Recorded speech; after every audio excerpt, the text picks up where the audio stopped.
Good evening, everyone. How is it going? Welcome in. It is so good to see everyone today. Hope you're all having a wonderful day. Space PK, how are you both going? The widest of Wawas to you too. What is up?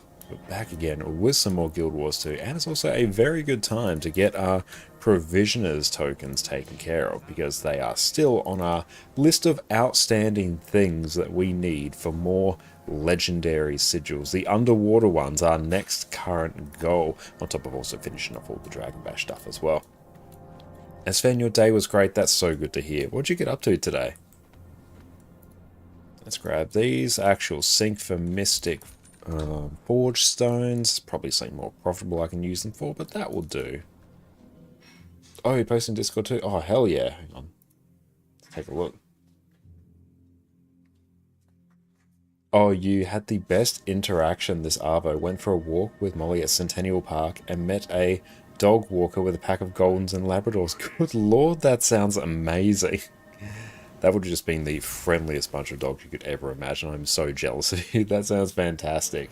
Sufferance, great to see you as well. I swear I won't harm you. Let's go. Oh, I can buy more of those, actually. Not bad. Yes. Give us all of the tokens.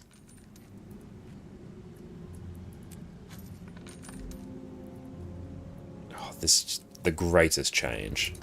I don't have to do this daily anymore. What are we on? We're on 134. We're actually getting close to everything we need for all 4 of them, which is going to be great. Then I won't need another legendary sigil. Probably... No, I won't need another legendary sigil over again once I have all 4. Obviously not. Then I will have 8. It won't physically let me make more, I don't think. But still. Let's go grab that. And that. Grab these. Drag that up. And I can't buy any more of those. Okay, so what are we on now?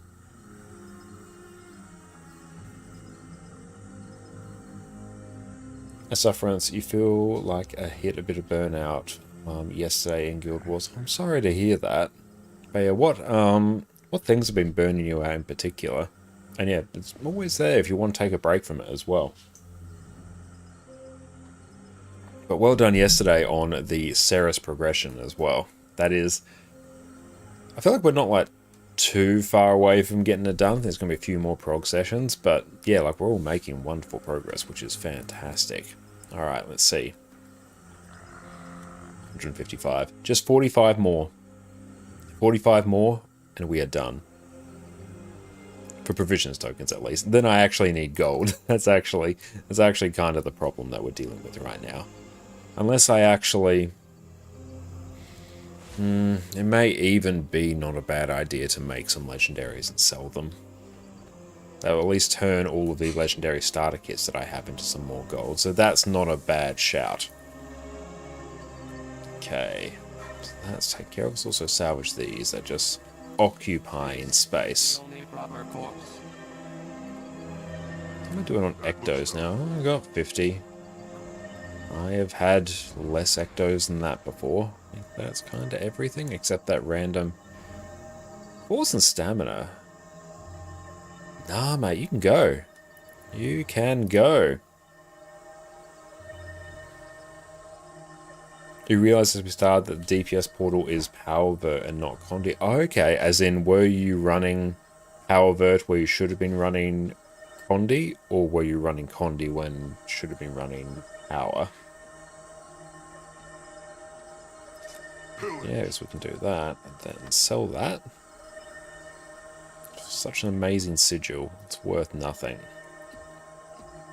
That's cool, that's actually been occupying space in my inventory for quite some time. Now no longer is. I'm very happy about it. Sell that off as well.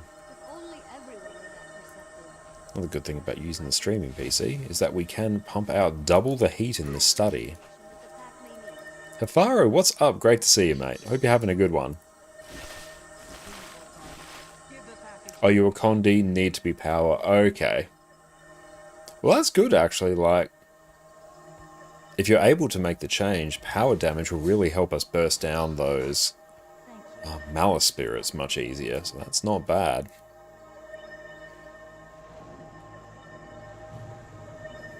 Oh, you don't have a power vote ready, so you couldn't just swap? Ah, okay. Yeah, it's annoying that you can't just swap.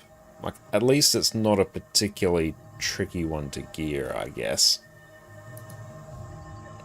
No, I don't need that. I need these. I have to watch Fandrill's video on how he was making gold with the Runecrafters kit. I won't watch that now. I'll add that to my list to watch later. What was I doing? I've forgotten many things. No, it was this, actually. Here we go. Oh, weekly. Done. Oh, we tried Power Vote in the beginning yesterday for some pools. And how'd you find it, Hafaro? Alright, so that's there. So one thing I do need to do... Actually, I'll shift a few things around. One thing I do need to do, because I'm planning a build guide on the various versions of Pistol Thief, because there's a ton of different variants of it. And I do think it is actually a useful build to know how to use. And by know how to use, I mean know that it exists. It kind of plays itself, which is sort of the point of it. And Atheon, thank you for popping in as well. And Franz, thank you for the follow. Oh, pretty much full legendary, so swap won't be hard. The only problem is you don't have equipment slots open. Oh, equipment slots, that's... Yep. That's... I'm always running into that issue as well. Let's go pop these here, pop these here, pop these here. What do I have chilling here? Whip. There we go. And just go sell. Yeah, flog them off. Just get a new character is cheaper. Yeah, unironically, it is cheaper. It's one of the reasons we have so many. It's definitely more fun build, but having to go into Spear made you unhappy sometimes. Yeah, I can definitely see why having to go into Spear will make you a bit of a sad panda. Now, you can run Greatsword. You'll obviously run a bit lower damage, but like it'll still be okay. Where is the thief? There you are.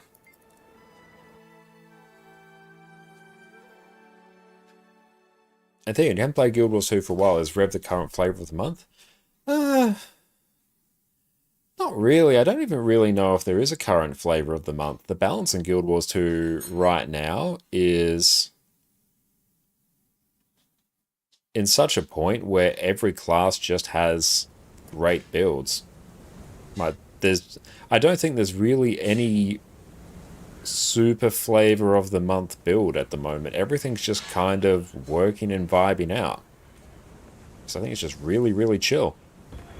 Rev's still fantastic. It's my favourite class, and my favourite class for good reason. Last time you played it was Virtuoso. Yeah, Virtuoso's had a bit of a stranglehold on the meta for quite a while, but even then, like, Virtuoso's been tuned down a bit to the point where I'd say it's a pretty damn balanced class, so I wouldn't put that in the flavour of the month category at all. If I was to pick one, I'd probably say Condition Damage Mechanist is probably the most flavour of the month one, because you can run the kitless version of that build. It's terrifically easy to play and pumps out like really, really good damage for how easy it is to play. So you see a lot of those roaming around, and just Mechanists in general, people have always had a bit of a fascination with, especially because Power Mech was broken for a while. Not actually that long, but it was broken for a bit, then brought back down. It's been buffed up again recently. It's okay. Actually, no, it's very, very easy, and it does very good damage, but you're not going to get outstanding damage on it. It's kind of a, you can just throw it at anything, on really any player, and they will kind of just do well, because it's inherently quite easy to play. So that one is probably occupying the spot that Virtuoso used to fill, but even then, it's not oppressive at all, I think. I think you see a lot of people playing it because it's easy, but not because it's overpowered in any way. Not like Virtuoso used to be, or the old 50k Scourge, which I think was the most broken build that's ever existed in all of Guild Wars 2 at any point. Those were good times. Okay, so pistol, pistol, thief. What are we even rocking here?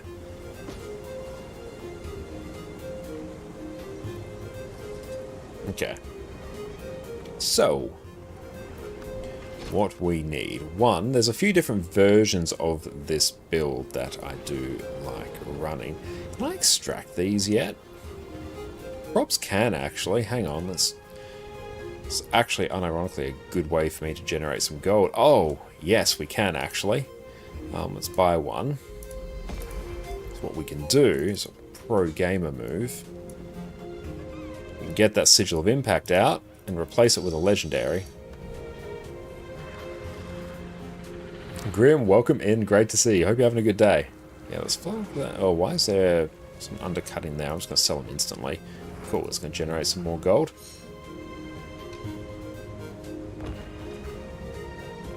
Yeah, once you get used to the greatsword, war timing to not cancel, it's a really fun build. Yeah, absolutely. And I'd like to see for Spectre, the next balance patch coming up, and Aura share Spectre and spam out Dark Auras. I am super keen for the Dark Aura change. That's going to be really, really good.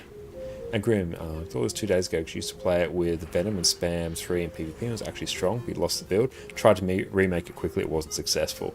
That would be quite fun there.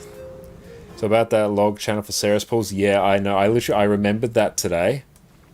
Hang on, I remember that today. I'm like, oh yeah, that's another thing that I didn't do. Hang on, let's go.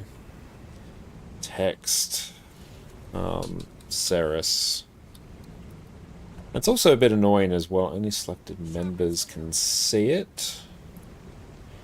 Only peeps who need to see that. Be EU HTCM at this point. Create channel. Okay, so that should be up and running. Let's also grab Plembot. Alright, drag that. You can just live over here for now while I... Oh, what's going on? There we go.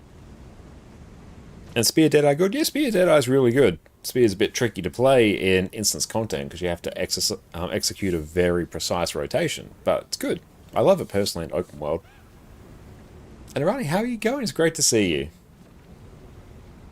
Excellent. So that is there. I will get around to changing the permissions so people can't post in there.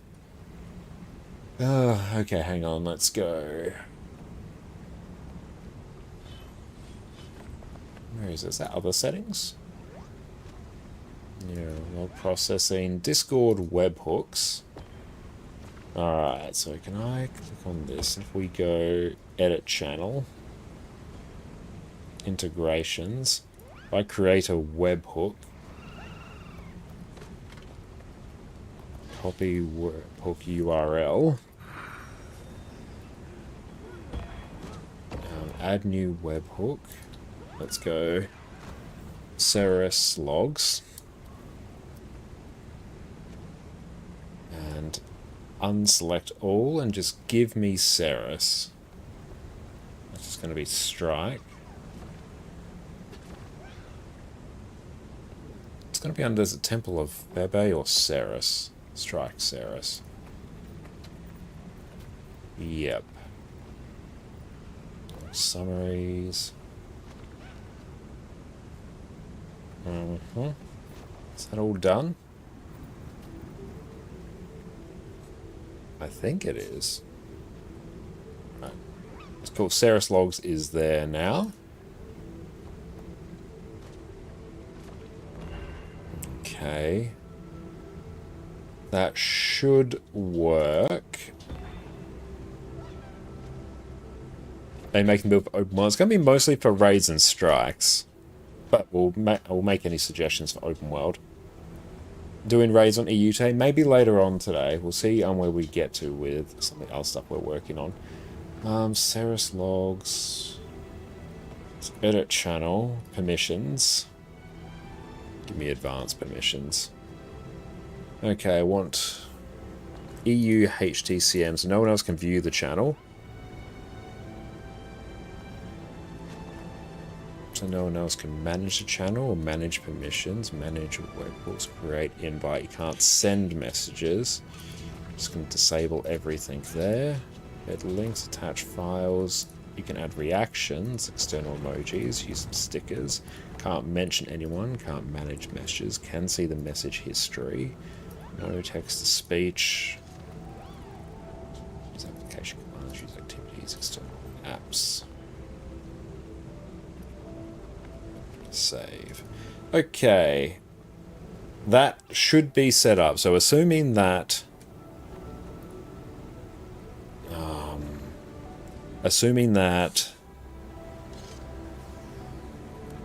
the log uploader works correctly, that should work now. Okay, so that's all done. Now, a few things we need to actually make this build work. There's going to be 3 variants of the build that we're looking for, and I got my Notion thing open somewhere in the background where I can actually add these to the future build guide. Okay, so first thing we will do, let's go to discretize. What we need is to figure out how much precision we need to actually make things function. So if we go into the gear optimizer, can I duplicate this? Oh, Control-Shift-K does it. Control-Shift-K. Well, I might actually do it once I have this set up. Okay, so let's go. Let's power Daredevil Staff. Let's work on here. Yep, and we'll take that for Deadly Aim because we're going to be Pistol, Havoc Specialist. How do you get Clovers for Legendaries? I'll use the Mystic Forge recipe when I have enough Spirit Shards, and I try and do all the weekly conversions that I can, the ones from raids, strikes, and things like that. Okay, so here, that should be mostly set. Master, have a specialist. And bound, okay, Assassin Signet. Yep, that will be active. We won't use Signet of Agility, Force and Impact. Let's just turn off these. Relic of the Thief, yeet that. Now, can we duplicate that and will it hold everything? It won't, okay. So we need a few versions of this. Ah! Where'd that go? Power Daredevil Staff. So that will be the Daredevil version. That will go there. This will be the core Thief version. So let's add Trickery into that. I'll probably take Sleight of Hand, Bountiful Theft, and Thrill of the Crime. And Scholar and Dragon Hunter, they can just stay. Cool. So that's all done, and this is set for raid, so I'm very pleased about that. Okay, now this will be the Deadeye version of the build. Swap in that. Change this to Deadeye.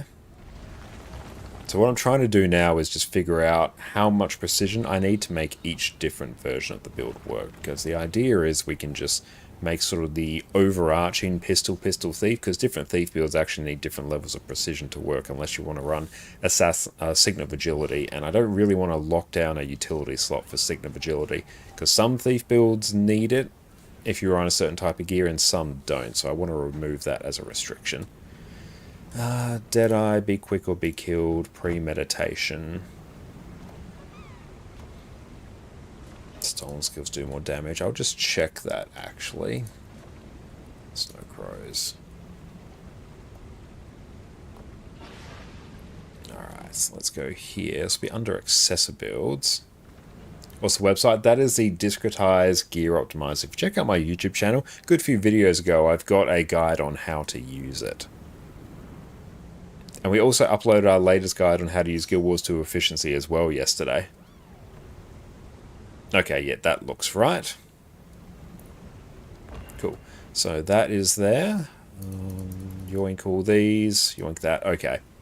So, we can now tell it to optimize for damage. Hoodwink, welcome in. It's great to see you. Berserker Assassin's Dragon. Let's go calculate that. Okay. Calculate that. And this is the Daredevil version. I really do like the Daredevil version of this. Alright. Do you have any suggestion about Deadeye Sniper? Like, honestly, you can probably just take the take this build here. Well, you basically swap out Deadly Aim for Practice Tolerance, and you can kind of just run the same thing, and that would work pretty well. Or in Rifle, you'd probably want to run Maleficent 7 as well. Okay, so that's there. And calculate. Okay, so the thing with the Deadeye version is that you actually get a lot of extra precision through be quick or be killed. So that changes the combination of gear you can get. So the optimal the optimal gear it's giving you is a mix of Dragons and Berserker, because you actually don't need that much extra crit chance. And you can see we're like still overcapping slightly here. Whereas if I come down to here, I would like to force this to reach 100% crit. Berserkers, so it's an Assassin's Shoulder and an Assassin's Accessory. Yeah. That looks a bit better. So literally 5 extra points of damage. It's honestly just complete rounding error. I like it when it has 100% crit. So we'll take that one, and then here, same deal, we'll take that set. They can do that in the cogwheel on top right for some stats. Yeah, like you can, where is it? It might be here. No, but what I can do is, yeah, tell it to go minimum crit chance 100%. And it will probably give us the same answer. We go calculate. Yeah, it's like giving us exactly the same thing here. We just worked our way down the list. So it's looking like the set of gear that we need will be Dragon Hunter runes with an Assassin's Shoulder and an Assassin's Accessory. And that will get us past 100% crit. We can run Force and Impact. That gives us complete freedom in terms of swapping out our gear. Then this set will work for every possible version of the Thief, Pistol Thief. So let's also add this. Let's go Guild Wars 2 Skills Editor. Oh, actually, I can also Shift S. Let's grab that there. I wonder if that actually broke things for the stream. Oh well, we'll see if it did. But cool, that's there. Let's add that. Ape Junk, how are you going? Welcome in, Raiders. My name is Connor, or ConnorConCarne. You can also check out my YouTube channel there, where last night we uploaded a new guide on how to use Guild Wars 2 efficiency. What is up, Ape Junk? What did you get up to on your stream? It's so good to see. Everyone go check out Ape Junk and Samael over on their fantastic Twitch channel. What is up? Afaro, thanks for the hydrate. And yeah, it is winter here, so it is actually quite cold, hence the Christmas sweater. It's not so much a Christmas sweater. I just like this sweater. Do you remember how good Sharpie smelled? That is true, yeah. But yes, what do you guys get up to on your stream? It's so good to see you. Right now, we are sorting out the exact set of gear we want for a Pistol Thief build. Okay, so let's just... We've got our gear here. I'm just going to... paste that there. Cool, so we've got that now. Excellent. Cool, we're just saving that to our eventual build guide and script. And Maggie, welcome in. Sadly, you have to work, but wish you a great stream. Well, thank you so much. It's 30 plus Celsius here, and you are cold. Yeah. The joys of the Southern Hemisphere.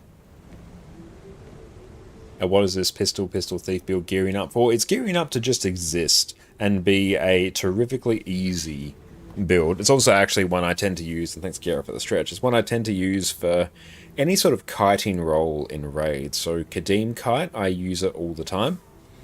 Kadim the Peerless as well. But yeah, so what I'm sort of figuring out is because there's a few different variants of the build that exists. There's a Core Thief version,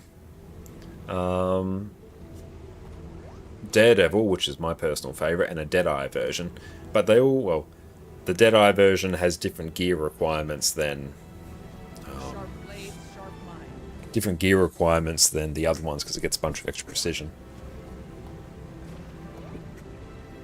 And here's some house knowledge 50-50. That does sound great. Oh, what am I cool for? Honestly, it's just cool for getting... Well, it's absolutely insane in open world. It's so good for that. It's actually like one of the best builds to go and do map completion with because of how quickly it just deletes mobs and it's able to self-buff really, really well. But also, like, it just gets good, consistent results because you have no rotation, really. You just set your pistol 3 to autocast and you will get passable damage, and honestly, you will probably outdamage a lot of people in pug groups as well. But you can throw on Relic of Zakharos in there as well, make it insanely tanky. That's what I'll tend to do if I'm running. If I'm running it on like a kiting roll. And also what you can do as well, if you just run a spear on swap with Sigil Paralyzation, you can actually do just biblical levels of CC. Because this skill here, Distracting Throw, is 2 initiative, and it is a 1.5 second days. So you can just spam it over and over again, especially if you're running the Deadeye version build, because you can just use Mercy to refresh your initiative, drain it, or refresh your initiative again. You will absolutely carry break bars. So it is actually something super useful you can do on the build as well, so it actually can have some insane utility. Like, the most break bar damage I've ever done has been with running Spear on Thief, or Spief, with a Sigil Paralyzation, so it's insanely good for that. Doing Katim 2 is so easy with pistol, not the best damage with 0 stress. Oh yeah, it's not the best damage, but given just how easy it is,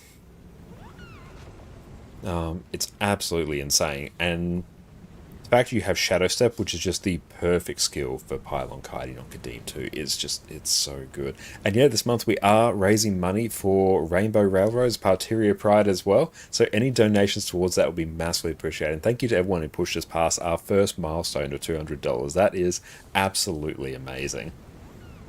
Okay, so let's set this. Let's just set everything to Berserker. Joys of Legendary, we've got Dragon Hunter, we're very happy about it. Berserker, cool. Customize, this one will be Impact. Nice. And we'll keep Paralyzation there because that's like super useful. And we'll set all this to Berserkers as well. And where is it? So I need Assassins, Shoulder, Assassin's Shoulder, and it's an Assassin's Accessory, so just one of these. Bless you. And here, this will go from Zakharos to Thief.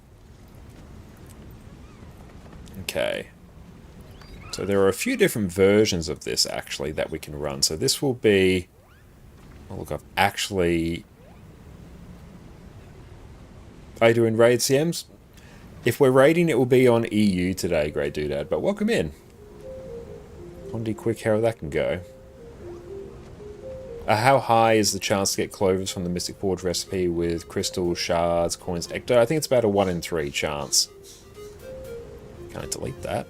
Yes. Open Mob Vindicator. Yeah, honestly, just delete. I don't need them saved anymore. Off your trot, on your bike.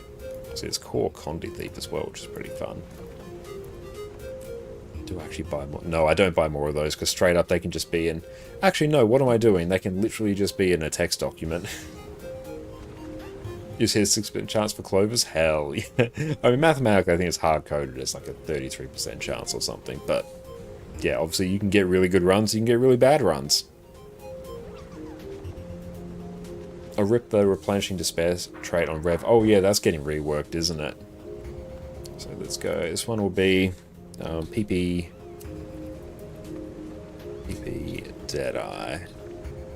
Yep, so let's store that build template. And then if we go to Daredevil, that is the Daredevil version. So this is PP Daredevil. And we can... here, we'll run Fist Flurry. The reason I don't want to run Signet of Agility is because then it frees up another utility slot. Signet of Agility is an amazing skill because, one, you get increased precision, which is nice, but also when you activate it, you cleanse 3 conditions from you and nearby allies and also get extra endurance, so it's super handy. But yeah, there are like other useful skills. Obviously, if you're running Daredevil, you can run Fist Flurry for extra damage. Shadow Step is just a god tier skill. You can do Bandit's Defense for a block, Smokescreen for projectile reflect. So there's a ton of good stuff there. Shadow Portal, good stuff. So let's save that one. Where is it? Store build template. Okay, and we can also do. Where is it? Trickery. So we can do Thrill of the Crime, Bountiful Theft, and Sleight of Hand. And here, I don't know, we can just literally run, I don't know, Haste. You can run really whatever you want. And then this would be Pistol Pistol. Or Thief. Now we'll still build template. Cool. This version will do quite a lot less damage, but it means your steel is going to be significantly buffed. And Sven, all you need to make another Gen 1 spear is a gift of battle. Oh, hell yeah, do it! Because yeah, you get Thrill of the Crime, so you give Might, Fury, and Swiftness to yourself and nearby allies. Bountiful Theft is going to be Vigor and more Might. It'll also steal boons, so depending on the encounter, that can actually be pretty damn useful. And you have a pretty low cooldown on steel as well, and that should be impacted by Alacrity. Increase all damage per initiative spent, still gains reduced recharge time. Yeah, good times. Oh, and you get extra initiative as well, so it actually does make the build a lot cushier to play. Because even though you technically have infinite initiative whenever you do unload, because if you finish your full unload, you get refunded the initiative. If you have to interrupt your unload, if you have to dodge, or if you press another skill and you just don't time it right, you won't get the initiative regen. So what you'll probably notice when you play it is that your initiative will gradually just degenerate. It'll be over the course of a few minutes, but you'll eventually reach a point where you won't have enough initiative. Then you have to sit there and auto-attack for a bit to let it regen. Oh, but steel also regen some, so this also sort of helps with that, which is pretty good. It also makes the Deadeye version of the build really, really good, because Mercy is just a god tier skill. So Stun Break, and also refunds basically all your initiative depending on how much Malice you have, which you'll basically be capped out on Malice all the time. So there's a few versions here. So let's go take this. Take this on the Golem, and just go show what it does, just for demonstration's sake. What is... cool, we got some stuff there. Nice.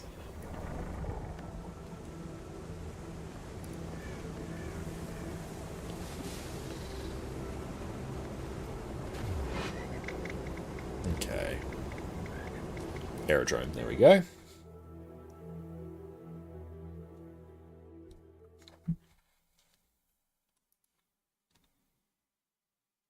Man, thank you so much, Adjunct Samuel, for the raid.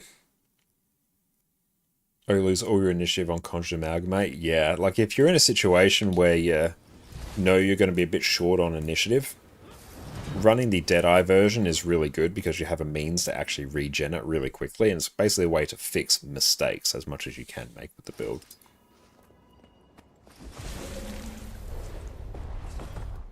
Okay, power. Oh, cool. I've actually got like proper food, which is probably like all I need for the purposes of this. I'll run the actual version just self. Add boons, give us all of them. Swift and steady. Spawn. Alt-Shift H, bring that up. Alt-Shift B, don't need that. Cool, he's got all condies. So this is the core thief version. And if I actually, it's good I can actually record B-roll. Let's drag this just down there. So it looks a bit better. Okay. I will end you. And now the best thing about this version is like complete AFK. You actually don't need to press any skills whatsoever to do the damage rotation.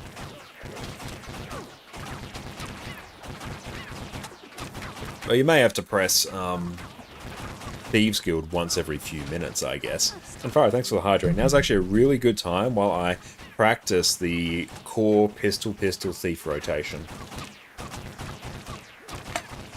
This is unironically it. Plus you get to watch big number go up.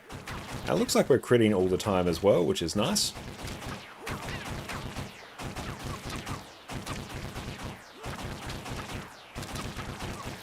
A Basilisk Venom for that, even less damage spike. Yeah, if you're taking Basilisk Venom, you're going to get less of a damage spike, but you're actually going to have like really good break bar damage, which, if you're running a build like this, which doesn't have a bunch of baked-in utility, I'd run Basilisk Venom a lot of the time as well, just because it really helps out the team depending on the encounter.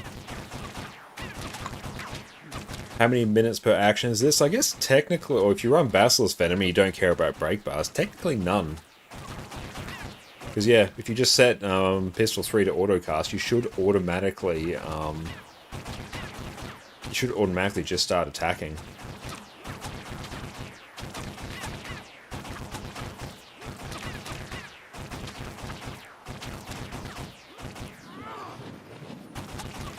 There we go.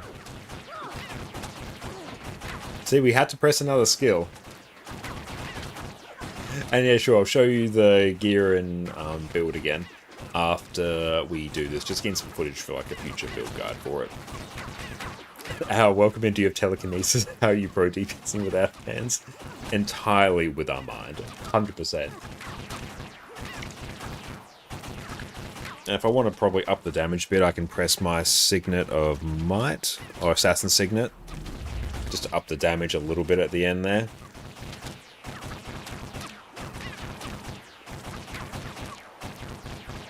There we go, that's 28.6. And that's ignoring like the other stuff you can do. Obviously, you can just like basically customize your utilities as you want. Haste can just be swapped out for anything. Shadow Step can be swapped out. That can just be entirely what you want. Too many actions for Signet. I didn't need to press that. It's good if you're phasing though. But that's Pistol Core Thief there. Like these two trait lines will remain the same. It's just this last trait line that will swap depending on the build. And in terms of the gear we're using, it is Berserkers with Dragon Hunter runes. We've got Force and Impact. We've got an Assassin's Shoulder and an Assassin's Accessory. It's just letting us reach 100% crit. There you go, see, we're critting 100% of the time. Very nice. And then, yeah, we've got Relic of the Thief there. Very on brand. Okay. We respawn. So now if we actually run the Daredevil version. Here you actually can get quite good damage as well. Like, honestly, comparable to a lot of just regular DPS builds.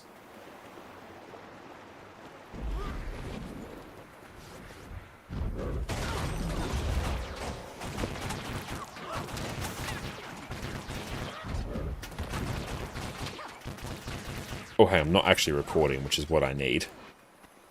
But yeah, you can actually get, like, pretty decent burst damage on it. Honestly, it's more fun to play. Really should jump in place. Oh, give it Vindicator dodge and, ooh, Chef's Kiss. That's going to be great. But unfortunately, we're not getting that. Safe from harm. Alright, so let's go respawn. There you go, actually record, because I will need this at some point.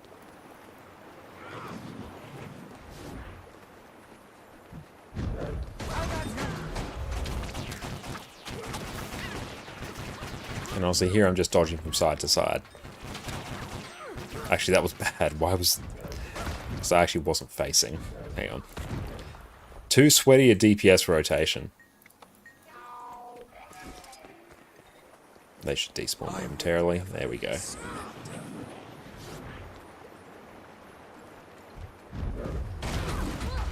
There we go. And the trick is to try and keep up your bounding dodger as much as possible and don't let your endurance refill.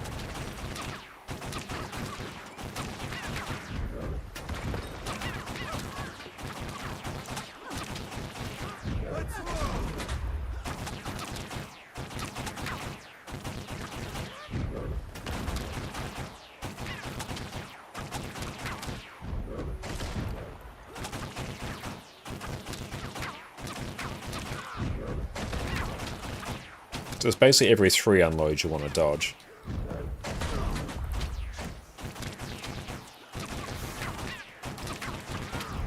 And if you're ever low on endurance, just hit steel.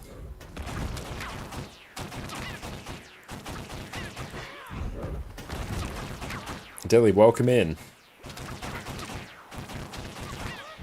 And yeah, unfortunately, no hope on this account.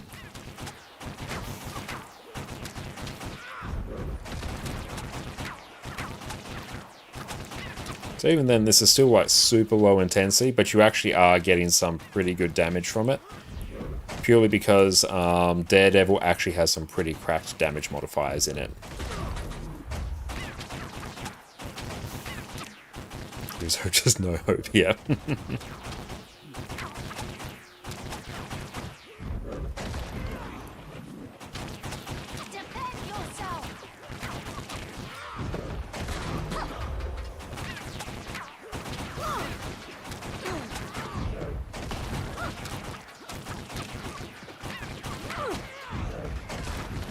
There you go. So that's like 35.5k DPS, which that is still honestly entirely acceptable. And when you consider a lot of, proper DPS builds, even though they may be benching at like 45k, there's only a handful of people that can actually do that. And even on, say, something like Condivert, like a proper, full DPS build, I might be hitting about 37, maybe 38 on a good day. And that is much sweatier than that.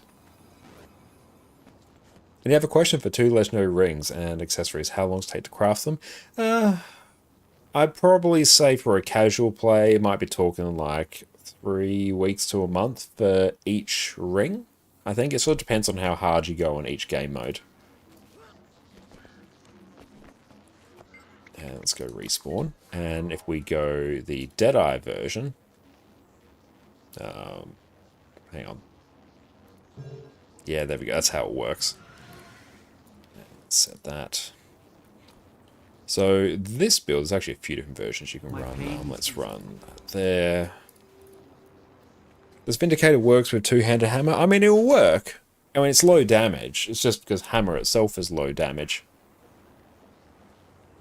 But, like, it will do okay, actually. And I think... I have to think, because I think even with, like, Vindicator, you can probably hit over 30k with it. Have you tried stowing weapons, seeing how much more damage you can pump out of it, or making it not totally AFK?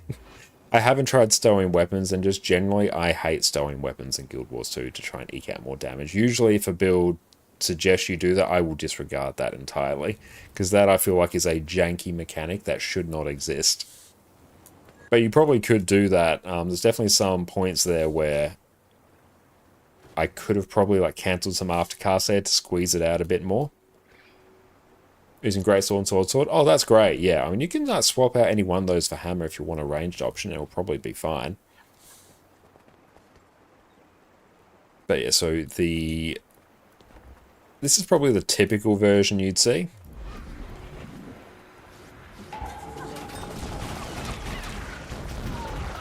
It's time.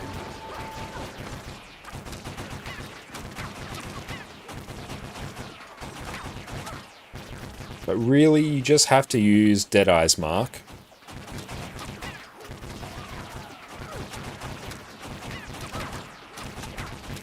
What happened?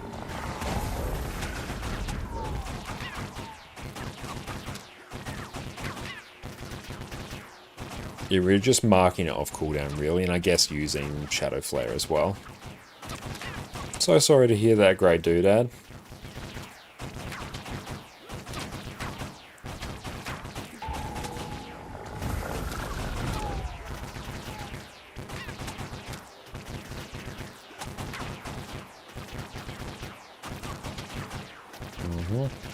But yep, this is kind of it.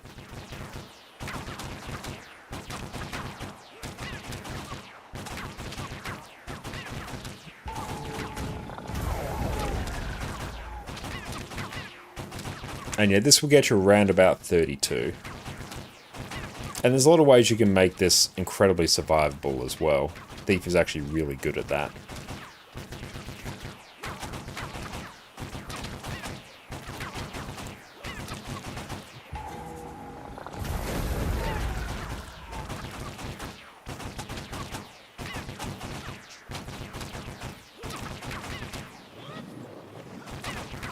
Defend yourself.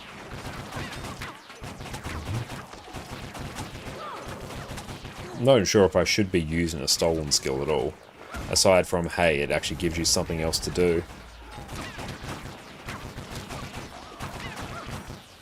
But inherently you have a lot of just baked in healing because of Signet of Malice. There you go, see that's 32.8 there, and that's minimal actions. Actually gives you a little something to do. But yeah, you can run Invigorating Precision there.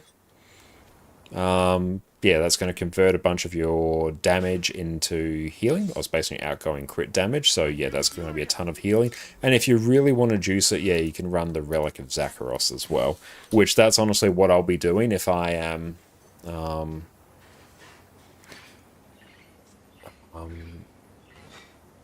doing like Kadim 2 kiting, mostly because it just means that even if someone on your group drops an orb and you take a whole bunch of burst damage and ticking damage, you're not really going to care about it that much. Because if you're doing that role, you're not responsible for damage. It's good if you can do it, but that's not what you're being judged upon. Yeah, pistol healing, it's good to be immortal. Oh yeah, like I can. And let's see here. H, where is it? I need to actually get some more, just noms, get some cheeky noms. G, need to also max out cooking on this account. Cool, I've eaten food. Can we out-heal the full damage AoE? Sparrow, how are you going? It's great to see you. No, I don't need that.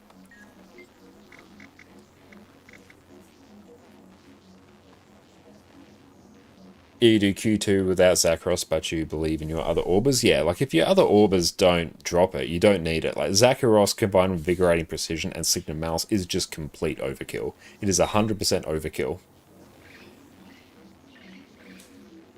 All good, thanks. How are you? I'm going very well, thank you for asking. It's been a nice chill day here so far, and we're messing around with some Pistol Thief, actually somewhat documenting the things we recommend for it, which is good. And Perry, new player. Thief feels insanely squishy in open world at fresh 80. Do you need to buy the X-Pack for Deadeye for it to not suck? No, not at all. I mean, you can do... you can run like sort of this build here. Where is it? Just Trickery. Bam, bam, bam. You can run this set here without even needing a specialization. Just put Invigorating Precision on. And then whenever you crit, you're going to heal. Ready for more. So it's insanely tanky in open world, actually. Let me actually just go bum, bum. Special Daredevil. I'm just gonna go. No, that's wrong version. Deadeye. Yep, there we go. And cool. I've got the Relic of Zakharos as well. And this weapon setup is just pistol. I'm running spear on swap just for the CC, but that is literally just there for CC. I'm not actually using it for anything else. Pistol, so you can run that on a core version.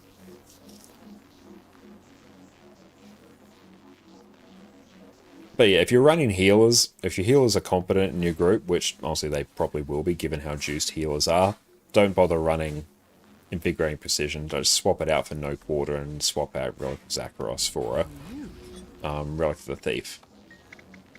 So let's try the extreme damaging AoE. It's what I'll actually like test out healers on. I feel furious.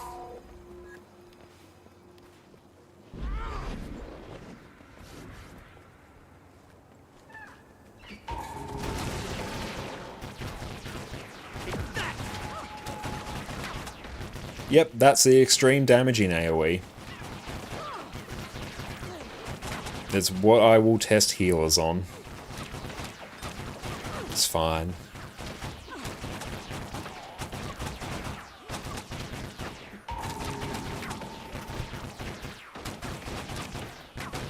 Yep, it's sustaining it. It's working.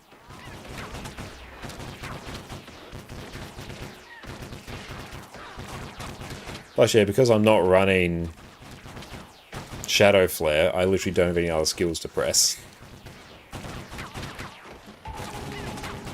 But this is the case with really any sort of thief build. If you throw on Invigorating Precision, Signet of Malice, and Relic of Zakharos, the healing you get is just absolutely monstrous.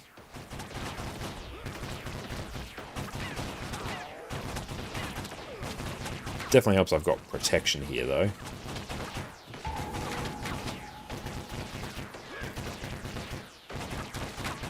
And yeah, Mercy is a good skill because you can just like blast your Pistol 4 for a ton of CC and regenerate your initiative. So we'll showcase that in just a moment once my mark is up. So I can go bam, bam, bam, and then bam, bam, bam. So you can just like spam it and then use your Mercy to refresh your initiative, so you can actually just keep doing this over and over.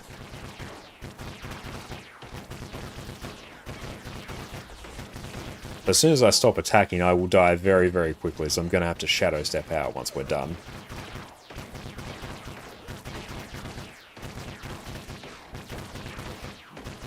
It's cool, you can watch number go up, so that's fun.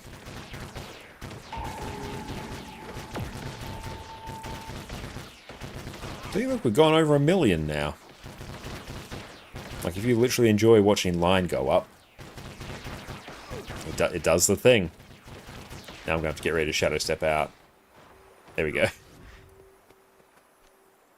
But good, that's all socked away. Excellent. Now what we're going to do now that we bask in the glory of Pistol Thief, and we have basically all versions of the build set up, we're going to go take a break and go stretch our legs. We'll see everyone in a few minutes. Janthe Wilds has launched, spears have been added to Guild Wars 2, and Condi Renegade is doing over 50k DPS. Why? I've been playing this game since the X-Pack launch, and it is the most fun that I've had on Revenant in a long time. Let's jump on this one quick while the going's good. Welcome back everyone. Condi Renegade is the new busted DPS build, so it's time for a crash course so we can experience the sheer power of it before ArenaNet realizes what they've done. No matter what though, the introduction of Spear with Janthe Wilds has given us an incredibly fun build that feels amazing to play, has a simple, easy to learn playstyle, and honestly has some amazing looking skills. So let's jump in quickly and cover this hilariously powerful build. First up, some Renegade basics. When you become a Renegade, you get access to the Color Scorch Razor Legend, which lets you summon members of her warband with some nice AoE effects. After a balance patch earlier on in this year, the first color skill you use gives you the band together effect, which empowers the next one you use. So basically every second color skill you use is more powerful, which this plays out when it comes to your rotation. You also get access to Shortbow on Revenant, which with the Weapon Master system from Secrets of the Obscure, you can use on any Revenant spec. We won't be using it today, but it's a very fluid, high damaging, range condition damage weapon,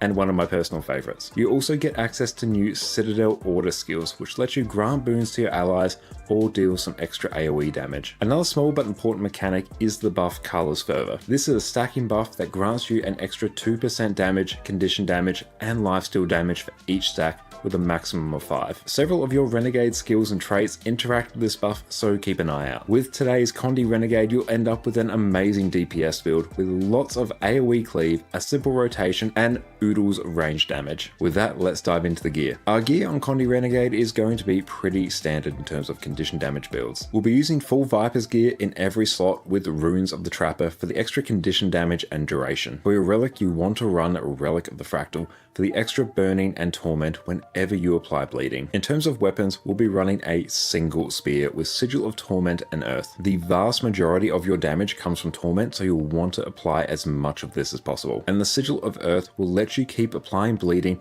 for extra damage and proc Relic of the Fractal as well. You can run whatever weapon you want on swap. Shortbow is great for some extra CC while maintaining damage, and Staff is always a good choice for the insane CC on Surge of the Mists. Really though, you'll just be camping Spear the majority of the time, unless you desperately need to swap. For our food, run Meaty Asparagus Skewers for the extra torment duration and condition damage. Again, most of your damage comes from torment, so we'll be juicing it as much as possible. For utility, run Toxic Focusing Crystals. Now the core idea behind Spear is using your Spear 5 Abyssal Rays as much as possible, which 1 inflicts torment and 2 gives you stacks of Crushing Abyss, which will make your Spear 5 deal even more torment for each stack, up to a maximum of 3 stacks. So you want to reach 3 stacks of Crushing Abyss as fast as possible. Landing any of your other Spear skills will reduce the cooldown of your Spear 5 so you can spam it even faster. So when I talk about the specific effects on the other Spear skills, just know that they all reduce the cooldown of your Spear 5. Your auto attack will switch between Abyssal Strike and Fire depending on whether you're in melee or at range, and it will also inflict torment and vulnerability.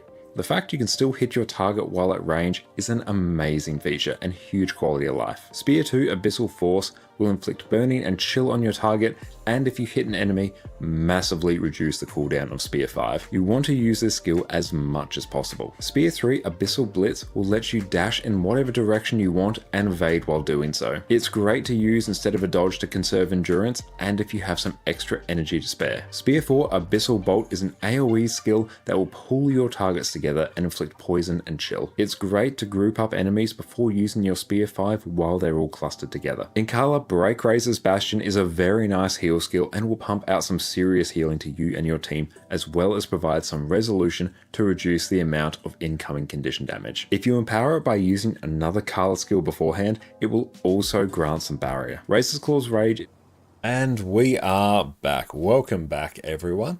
And R3, is there any build link? I can grab, let's copy that build template. I can send that there. So yeah, you should be able to copy and paste that in game, then that should work. Okay, so now let's actually go see if I can finish off some of these other achievements there. And I'll also get rid of Invigorating Precision. I don't need it. Unless they meant for the ad break video. Oh, in that case, yeah, you can go check out my YouTube channel. There will be a build link for whatever build guide was showing there. Which one was actually showing? They're set to random, so I don't know which one's going to pop up. There we go. Okay.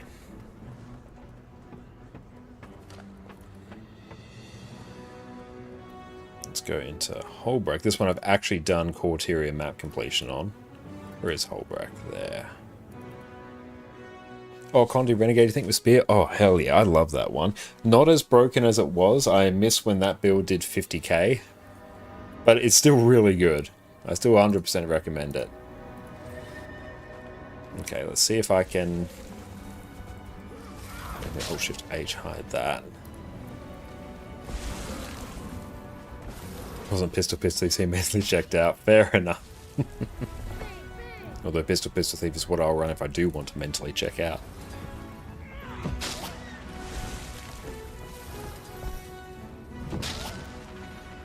No valid path to target.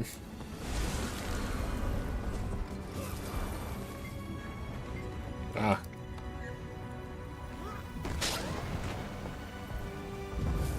That's interesting. Welcome in. First time here. Good to see a good Aussie stream on Great Game. Well, thank you so much for popping in. I really appreciate you being here. Let's see if we can finish off. How many of these do I need? Oh, 300. Oh, well. We'll get it done.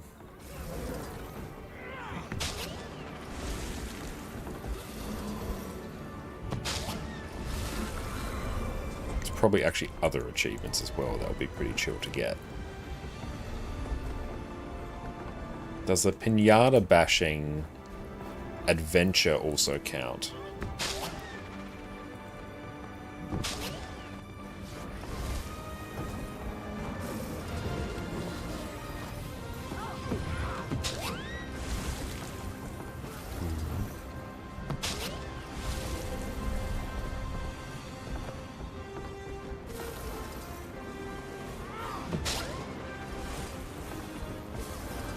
I will get these skins on this account. Dragon Slapper.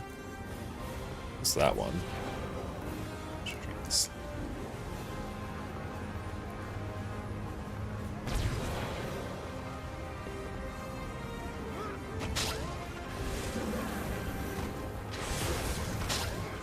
Cool, this one's actually got a few hours of experience boosters as well.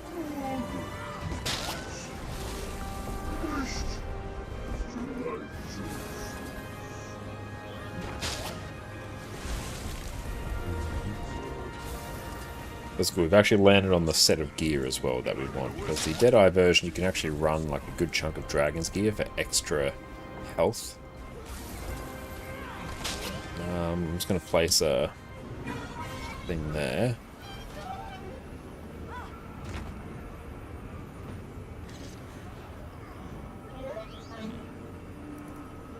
So I know where I'm up to.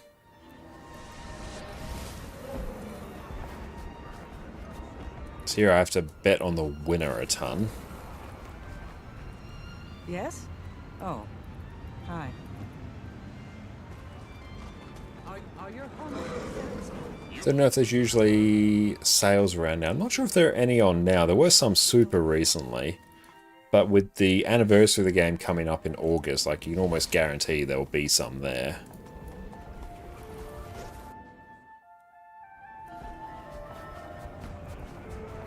While we're here, just literally bet on all of them. Cool, that's done. Then, just use our personal waypoint to come back. Pick up the path where we left off.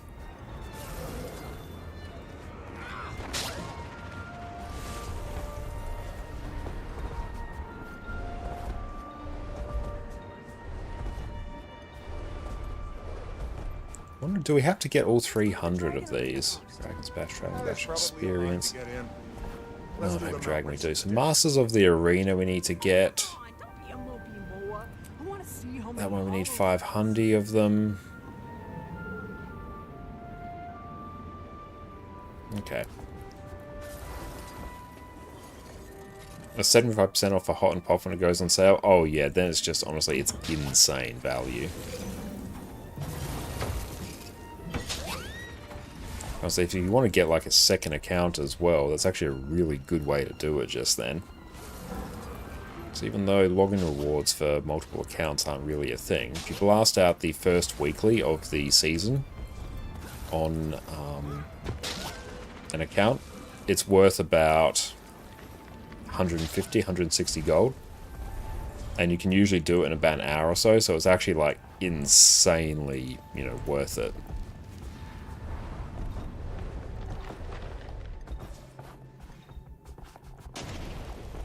Yeah, the mystic coins that you get are just... Whew.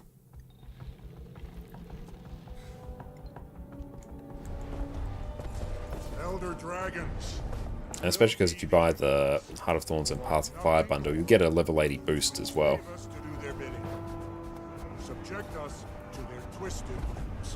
When we've lived out our usefulness, we'll be tossed aside like trash. Casualties in their pointless wars. Yeah, you still can get like a really good value from a second account, especially if like you want to play on different regions as well. Have one NA, one EU account and get the best of both worlds. No refuge. For these crew masters will never let us go free.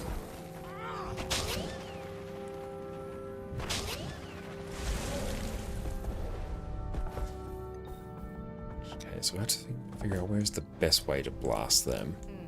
Are there pinatas in Lion's Arch, or are they just in Holbrack?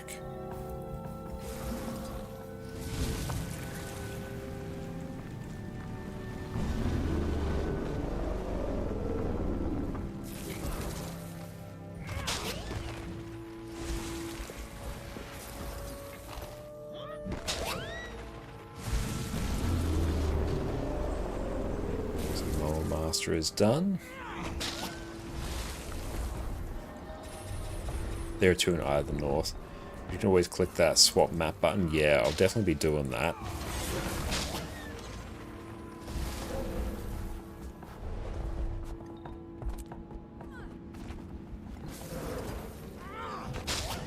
So if we swap map now.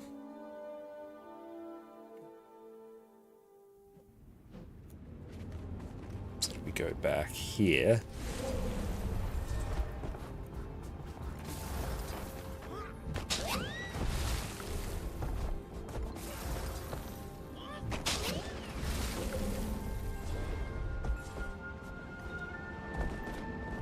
Should equip short bow actually.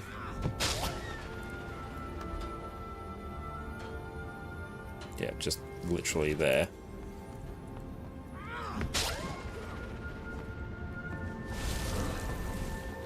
Actually, that combined with Shadow Step.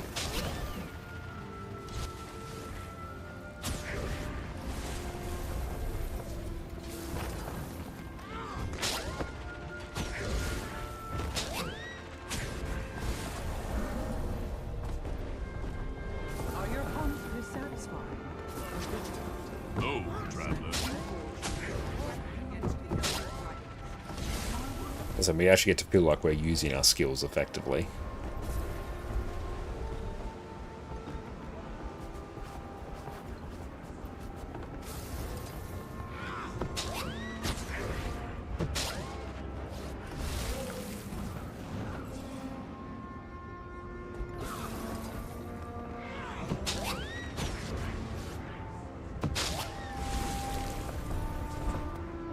I love short bow on Thief. I think it may actually just be my favorite weapon in the game. Alka, how's it going? Great to see you. Just the port on it's fantastic. The poison field's great. Cluster bomb's awesome. I love the fact it just pings between mobs, so it's great for tagging. It's just like a really good weapon.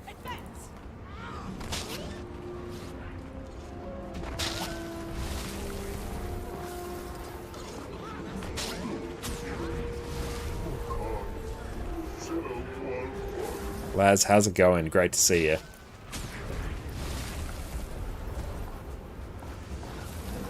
Make it quick.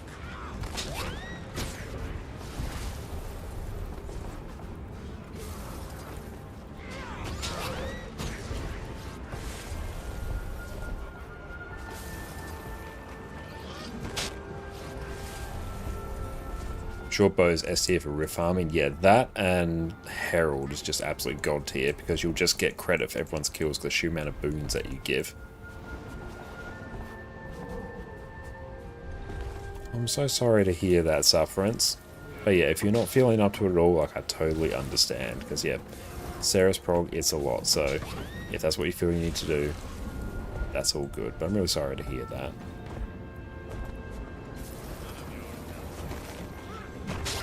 Unless you played for 13 hours and now you're in bed, you can't sleep, but you're too tired to keep plans when it's 5 AM there. I'm so sorry that you can't sleep there, Laz. That's a lot of time playing Guild Wars 2. Like, try and get whatever rest you can. A best weapon overall as the one you like most overall classes? Yeah, it's the one I like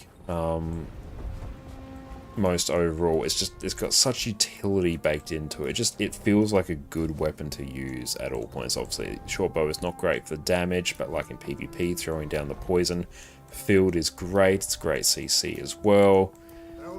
Infiltrator's arrow, is that the skill? Yeah, Infiltrator's arrow is just amazing. Nothing more than to enslave us to do their bidding. Subject us to their twisted Oh, 50% Tyrion map comp. That's a lot to do in a day, mate. tossed aside like trash. Casualties to their pointless wars. Oh, that is class specific. Oh, meant for all classes. Like, honestly, I Even there, would say Thief is probably overall Thief Shortbow is still probably overall my favorite weapon in the game. will never let us It's go. been that way for years. It's not just my favorite weapon for Thief. I think it may actually be my favorite weapon out of like everything.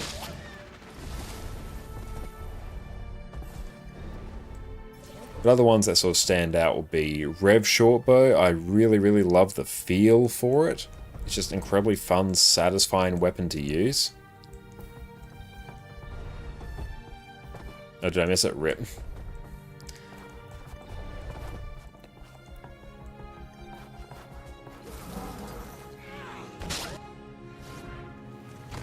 Mesmer Spear is also really, really good. Oh,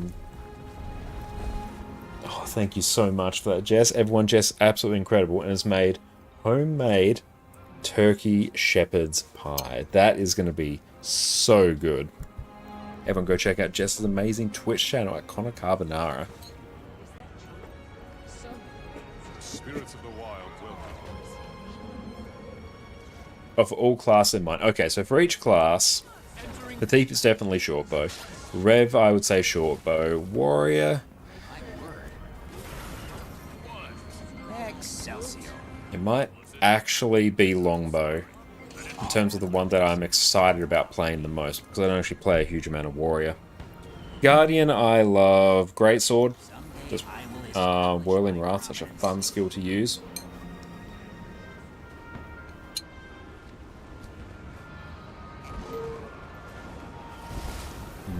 Ranger, staff. I just really like the movement skill on it. Yeah, I like staff as a weapon. Elementalist. I like Elementalist. It might actually be the combination of Dagger. That I really like. That I always find a super fun combo to play with. Necro. Great sword. We're talking in terms of PvP, PvE, or both. Generally both. Just which weapon gives me the most vibes, and if I was to like pick one, you know, gun to my head, what would be my favourite?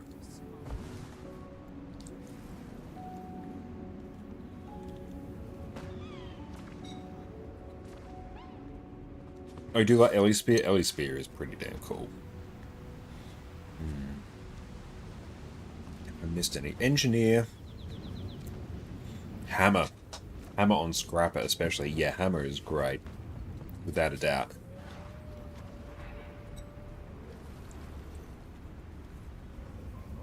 This is amazing. Is that not?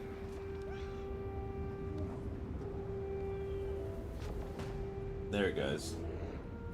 As soon as I look at Jess's computer, that's when it will start working. Not before, only as soon as I look.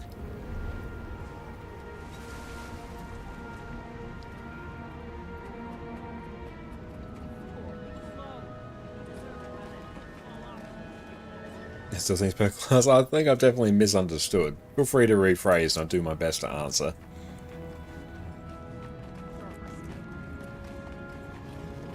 Do you mean like skin? That's of the arena, so we got to get to Eye of Zaitan.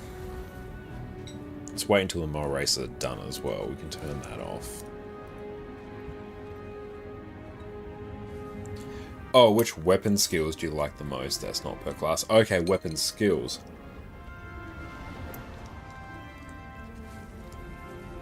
Okay. That's not per class. So per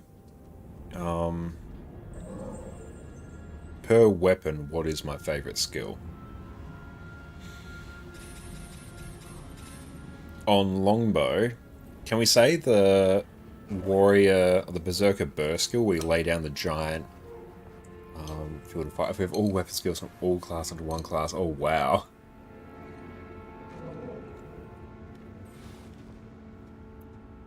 That one I always really enjoy.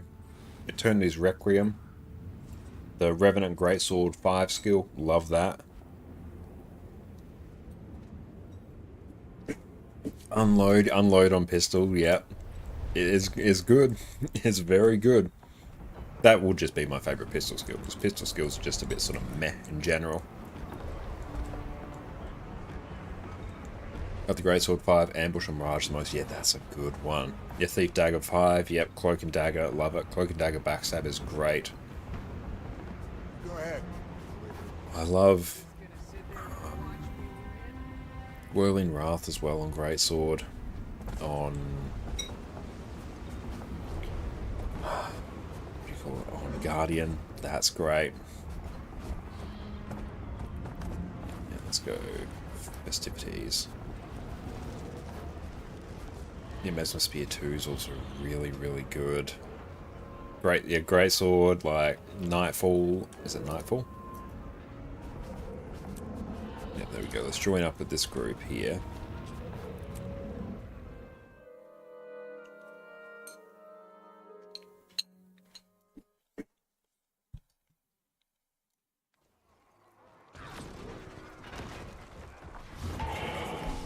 I feel furious.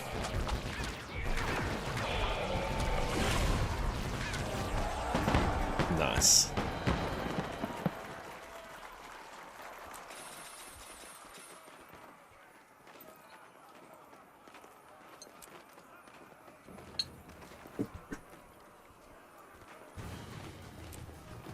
Xanatos, I recognize your name.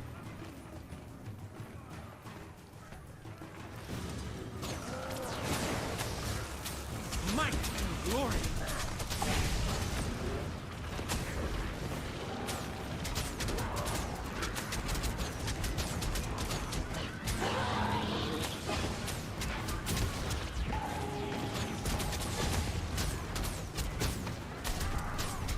You're in my sight. And even, I forgot to mention on the pistol build, you can even run a quickness build as well. That will still be okay. And here I definitely want to turn on auto target. Safe from harm.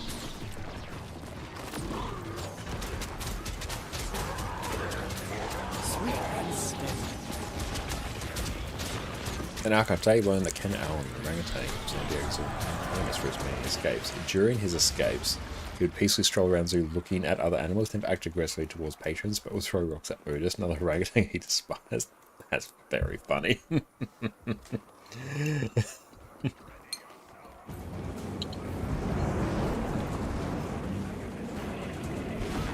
Ouch.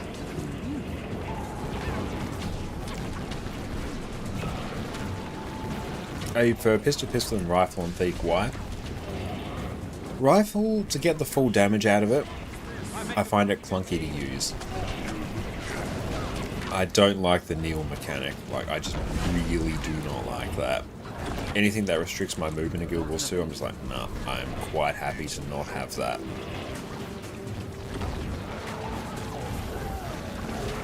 But I do need to actually practice its proper DPS rotation. It does have better range. It's like really, really good, I find, for farming certain things in open world. Especially in like Quarteria, there was a luminous dust farm in Iron Marches.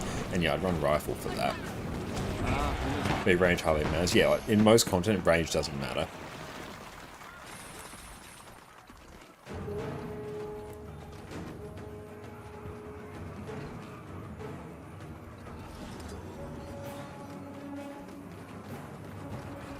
Like also in terms of farming, I'd put short bow, like if you're just farming open world events, you've got a group around you, short bow I'd say would be better, because the shots actually bounce.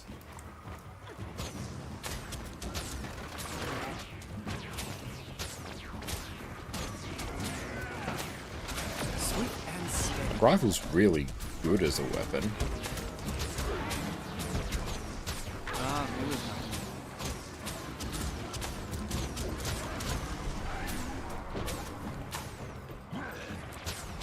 And yeah, like if it works for you, that's all good. It's still a very good weapon.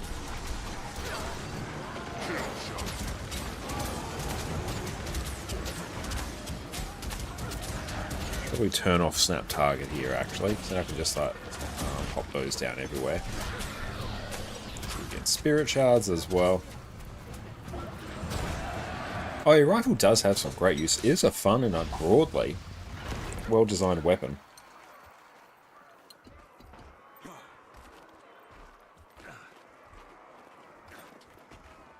Oh, so sorry to hear that, Kara. I hope Sir Flop is going okay. Oh yeah, if you line up a few enemies with pistol, yeah, the cleave is actually monstrous.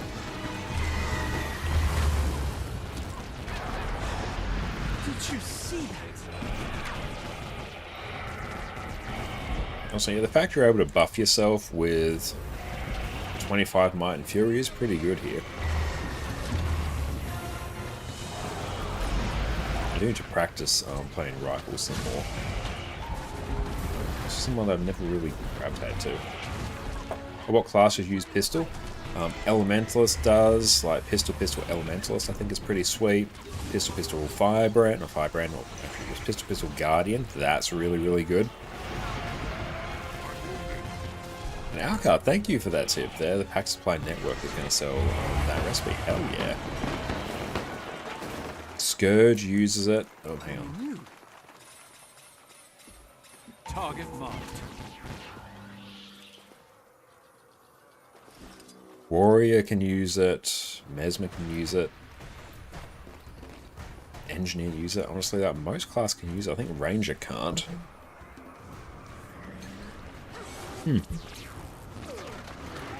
Ranger and Rev. They're the only two that can't. I don't have enough energy.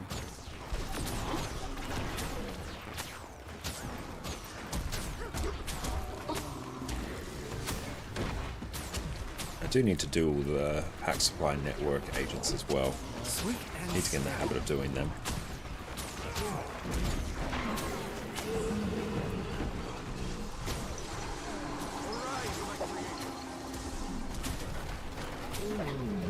Ready for more.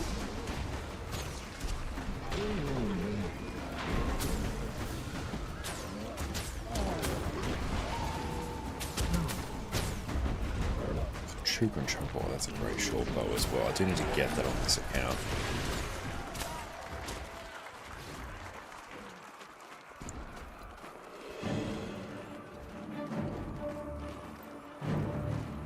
The wiki will be able to tell you what's actually in the rotation.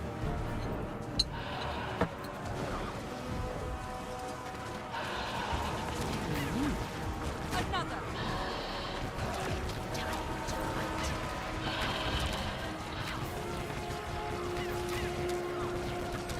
Might actually run the quickness version of this as well.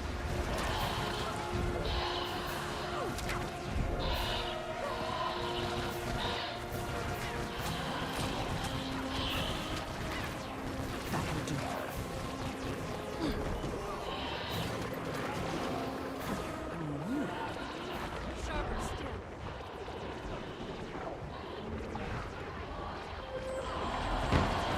Honestly, here, I'm gonna run that version. There we go. Do that.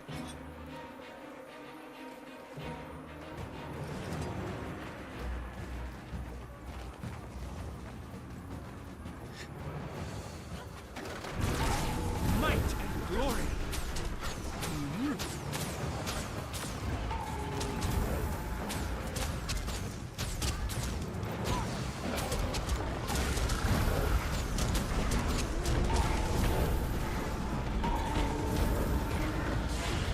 Ooh, ouch. That thing just... Ish. safe from harm. Contract accepted.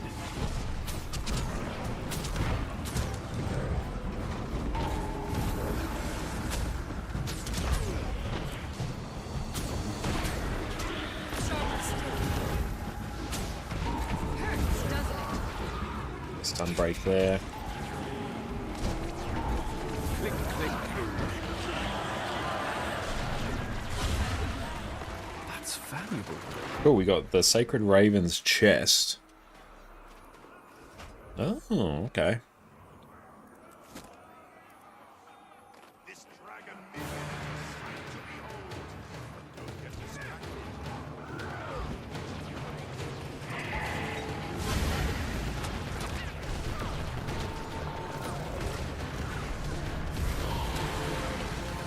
It's time. Blade storm.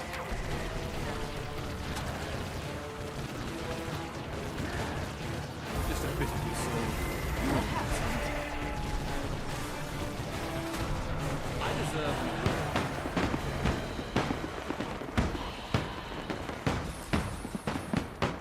That.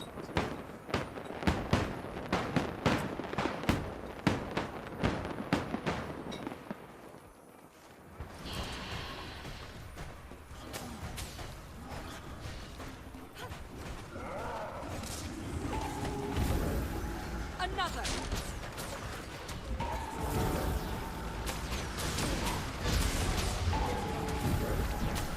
Just as soon as my mark pops up, I'm just going to pop it off cooldown, and just it will auto-target something.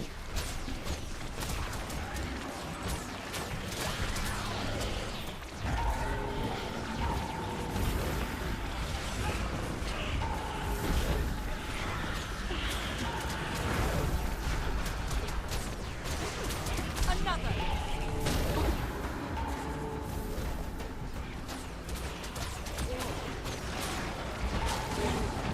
My pain is easy.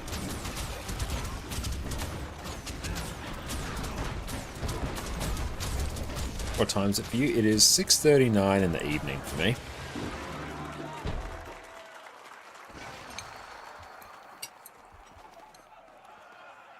It's like we just remote connected to my PC and got blasted by Sabrina Carpenter music. Amazing. It's ready to fight. Target. You're from. Blade storm. Slice them apart. Sharper steel.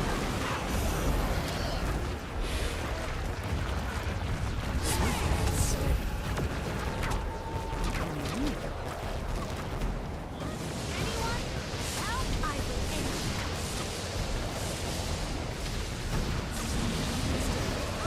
Yeah, that's in Australia.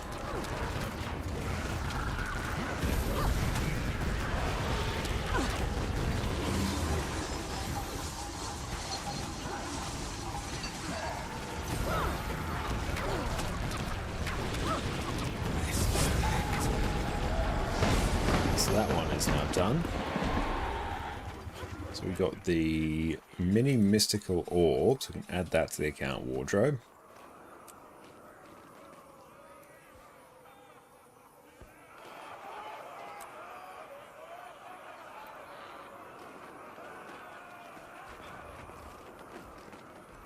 Do you use any ping lowering service for Guild Wars 2? No, I don't. The only time I ever would is if there's some sort of internet routing issue that leads to me to having abnormally high ping. I mean, you could potentially try exit lag or something. I've used that before. You know I won. Slowpoke. But yeah, generally I don't. Like 230 is broadly totally fine. That's what I'd typically get if I was on NA. How are you? You play 160 ping, you live in Chile. I have seen sub 200 ping like twice in all my years of Guild Wars 2. I remember them each time. They were glorious. My word. The Going the Distance achievement.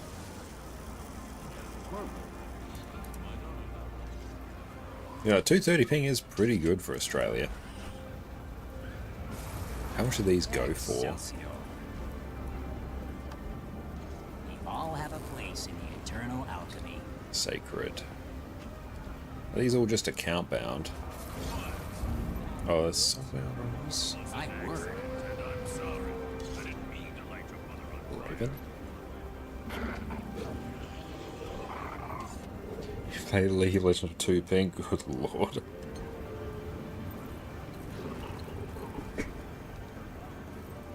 Is Deadeye best Q DPS now? How are I wouldn't say it's the best Q DPS. It does offer like pretty good damage if you play the more complicated version of the build. we all have a place in the eternal alchemy. Best Q DPS I'd overall say would be Chronomancer now.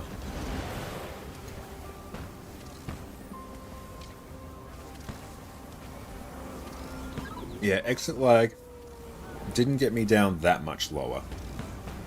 Okay, yeah, I've probably only lost about 20 ping or so.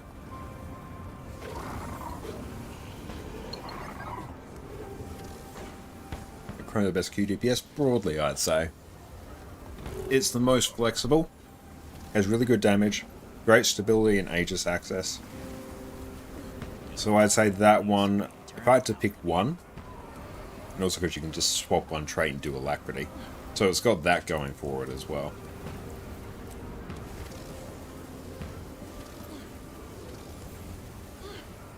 Ooh, it's a pretty hype sword actually, we'll get that.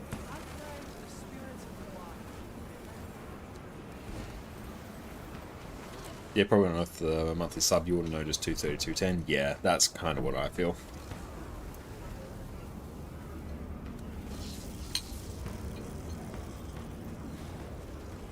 And also, Herald is still amazing in terms of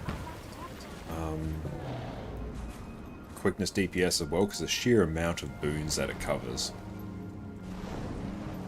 And different people agree with different builds better than others. And so, oh, is there a... Let's see there, Dragonstorm.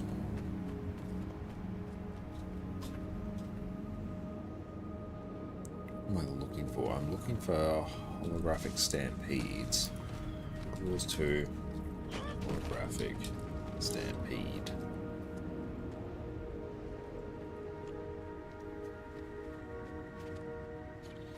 It's all skill and a little Oh, luck. cool.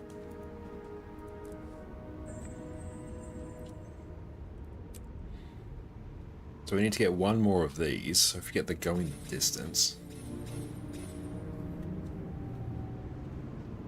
And Sky, you were wondering what boon DPS is best on Decimus CM and range. You play Quickness Chrono right now, but it feels very weak. What's meta? Now, Quickness Chrono is like really, really good. Not necessarily sure what is meta, but I wager Chrono is actually not that far off it.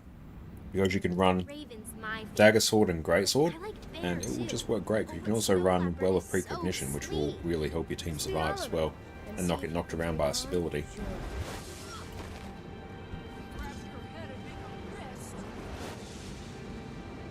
Okay. 5 achievements here. So these in Wayfarer's Foothills. So where are we now?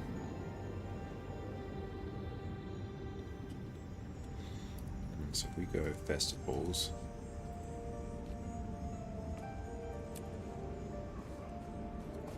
You smell It might be in Dredgehaunt.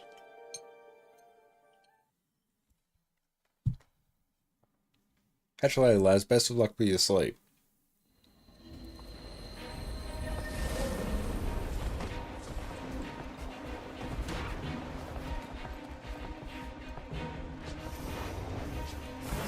knowledge is power.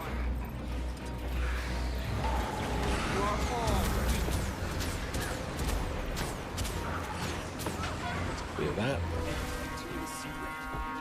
So where do we need to go here?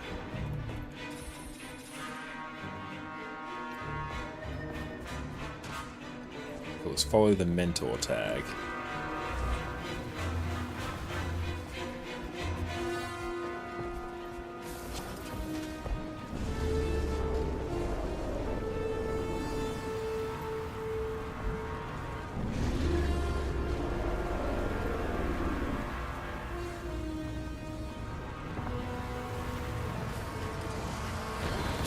Round 3, go!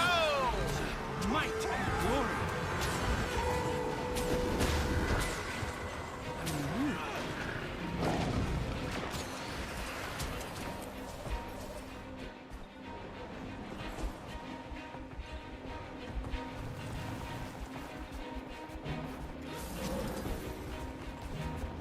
Shadow step.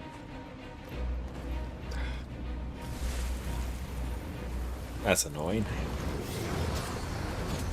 I feel fury, might and glory.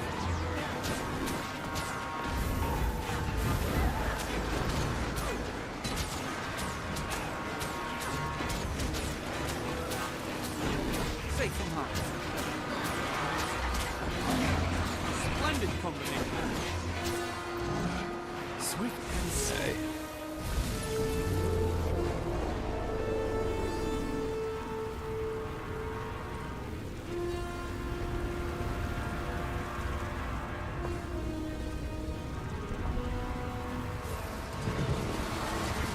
let's do this.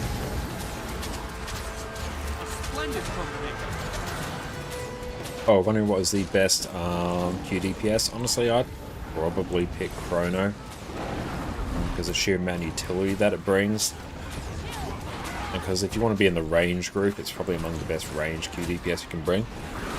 I mean, Deadeye wouldn't be too bad either, but I put Chrono ahead of it.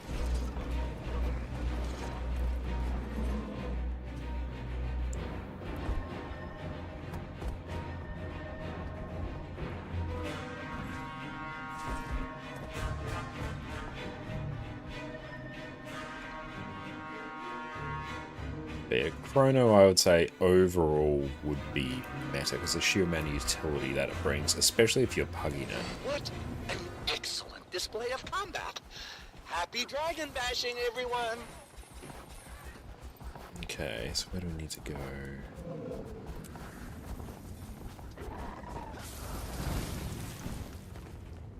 So I think they're off to...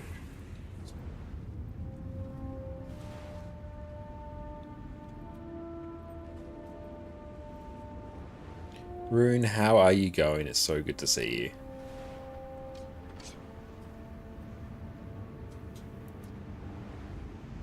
I think we're in Warnar's Pass next.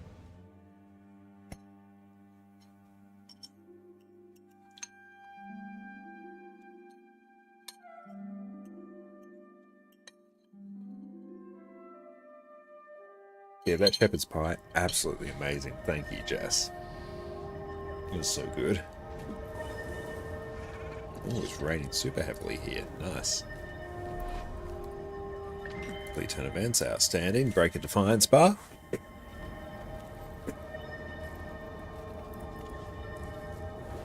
Okay, festivals, Dragon Bash.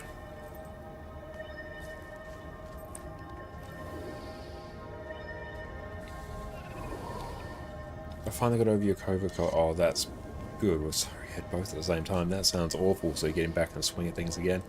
That's great to hear. I'm really glad to hear that. So sorry to hear that you had COVID and a cold. Like, that really sucks. Dragons. So going the distance, is that actually going to be the best one for us to do? It might actually be. Yeah, we can do that super quick. It was awful. Oh, I can imagine.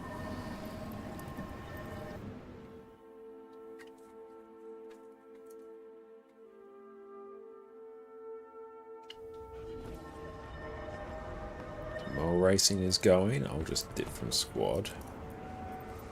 That's pinata bashing.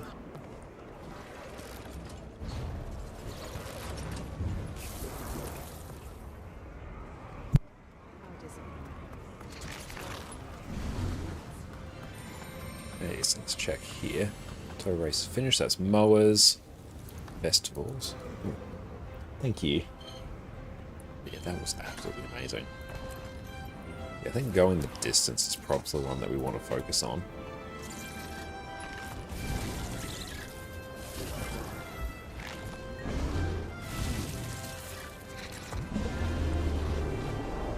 So if we do the actual race event, if that pops up, Go ahead. that should probably get us the progress we need. Big drift around. Oop.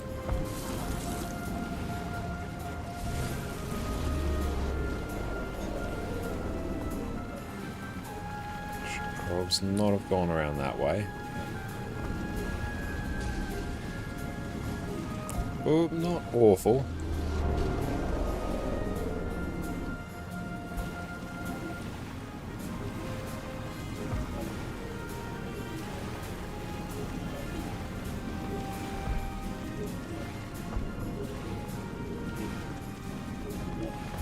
We're like white men.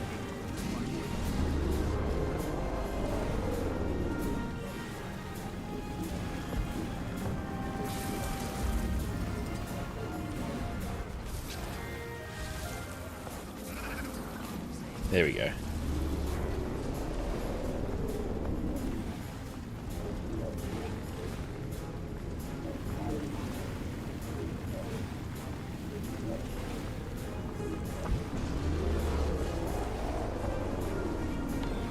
Cool, and still gold.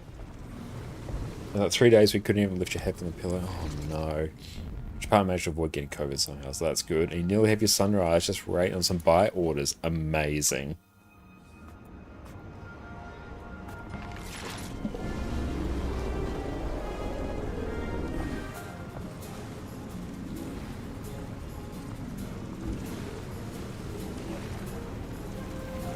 Slow it down.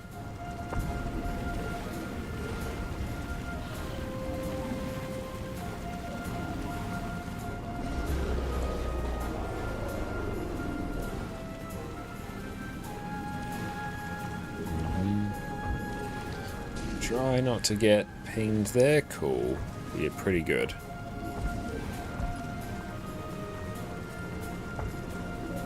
Didn't come off though, that's the main thing.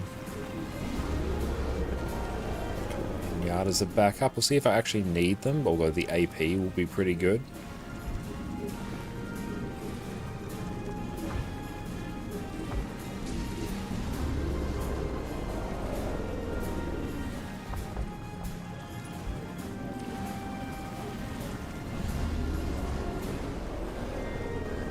Yeah, it's raining super heavily. Oh no, that probably means Addie's bed's getting wet.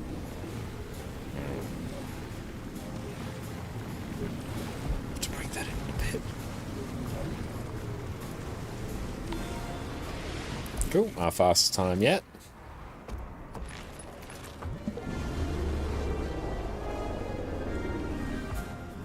Oh, let's go to the dragon arena.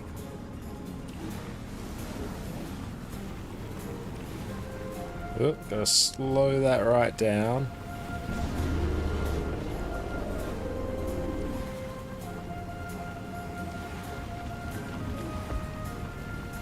Shit, if we can nab the event as well, the race event.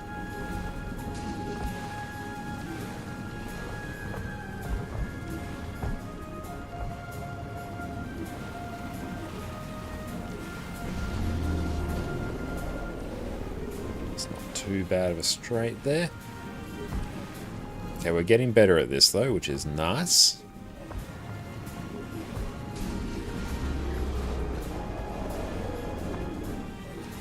Slow it down. Not the best thing I've ever done. It's also pretty good.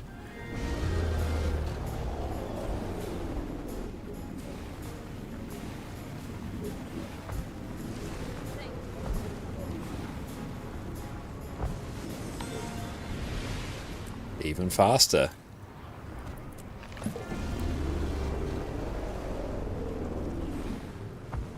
Oh yeah, blast through your masteries. Yes, we can actually get access to those shards. Slow it down. Big drift. Pretty good. Oh, thanks for the hydro. I'll do it after this lap. Thank you for the stretch as well.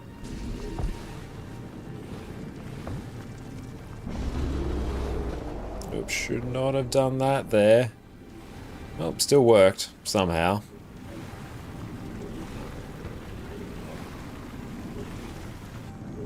So I actually don't get enough practice on Roller Beetle. So we're enhancing all our Guild Wars 2 skills.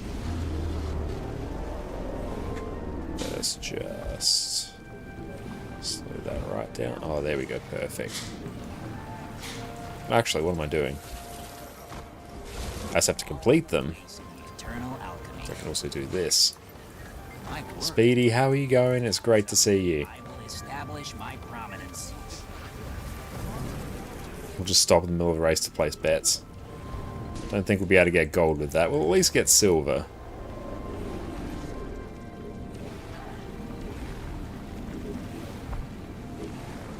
Oh, can we still get gold? Just. We can place bets and still get gold. Excellent. Now let's do the hydrate.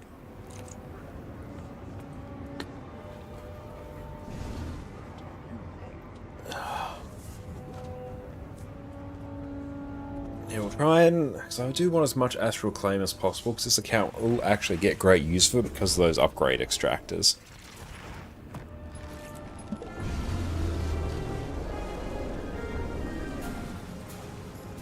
Go ahead.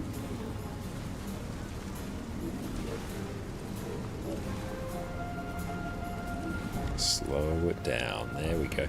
Big drift. Oh, that was bad drift. Very bad drift. Oh no. It's all gone terrible. Hope you are. I'm going very well, thank you for asking. Hope you are also going well.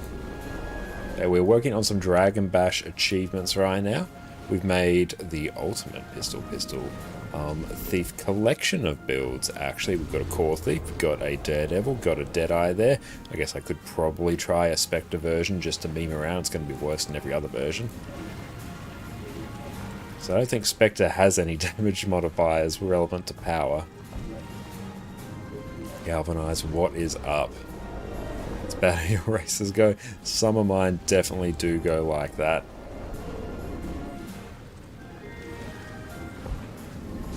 That worked.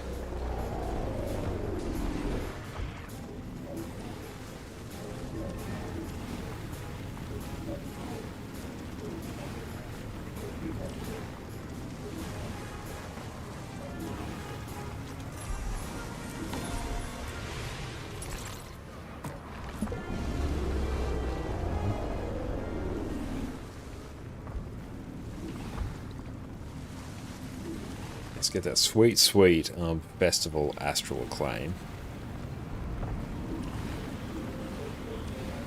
And thank you, Steve. You have a great rest of your day, mate. Thank you for popping in. And Abe, thank you for the follow as well. I appreciate that.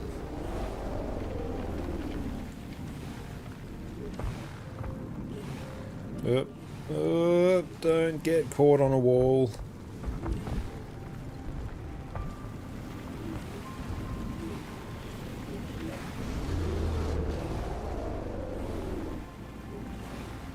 That's right, once you get a feel for the momentum of the roller beetle, it's not too bad.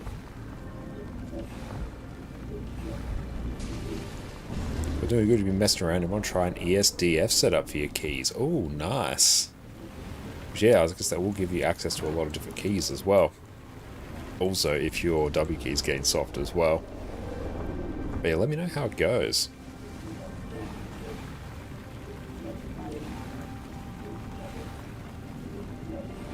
And if you're enjoying Action Cam, that is all good.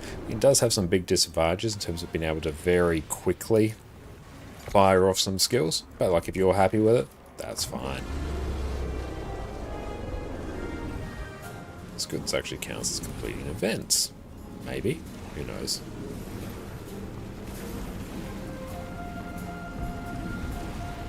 No. Back we go.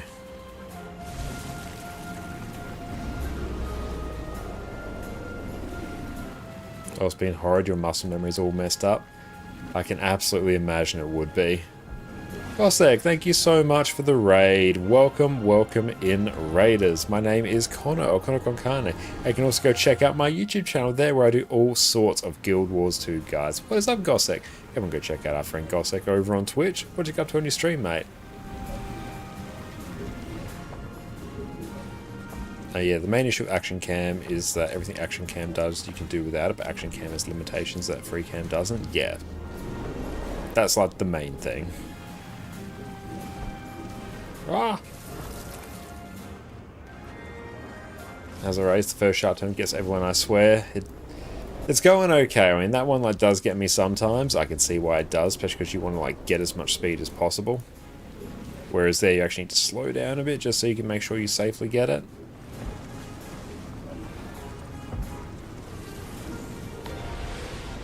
There we go. Annual feats completed. That's 50 AP. That is the Raven's Visage box.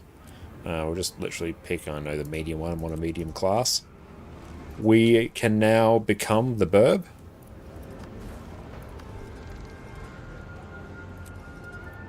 Yep, we are now Burb. Great. Now can we become even more bird? Do I have any other bird-related or bird-tangential things?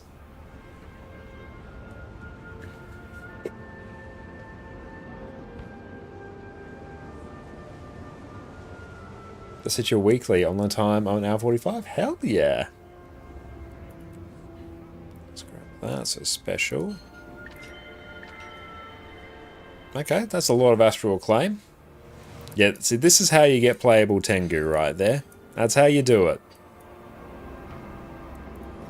I actually don't have that much. I don't really have that many feathered things on this account.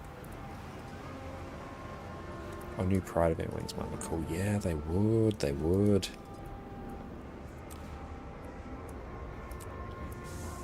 Yeah, then let's it dies and we'll just randomize.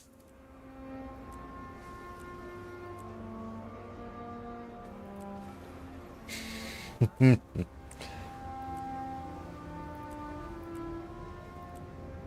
randomized dies, quite often it will accidentally do a good job. There it is. That's pretty burb.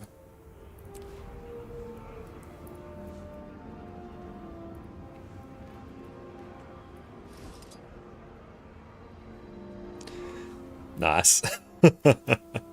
Love it. Okay, let's see what else we got. What else can we do in terms of rewards here? Also, let's check out fast farming.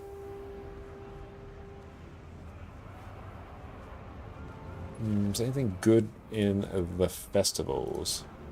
Dragon Bash, let's take a look. Just salvage that now. This is the only proper course. And toughness, vitality, come damage, expertise, that can go. Send it to the void. Got the skin though. Dragon Arena 6-round cycle. Battling how expensive jawbreakers are. Yeah.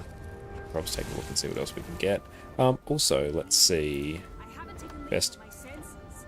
I've seen creatures of metal and steam. So if we beat more minions. Yeah, honestly, if we do... Oh, shit, that'll get us... Yeah, we do that. That gets us to the heavy achievement chest. Alright, we are doing holographic shenanigans. And that would be pretty sweet. Let's go just see what rewards we got to play with as well. We'll do that in a smidge. Drewbert's Ghost, what's up? What do you have? I don't know. What happens if we... Do we get an achievement if we do? Or am I just literally sending it to the void?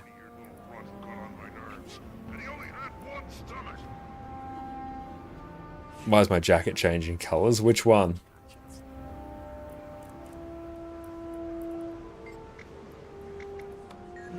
Am I just literally sending this to the void?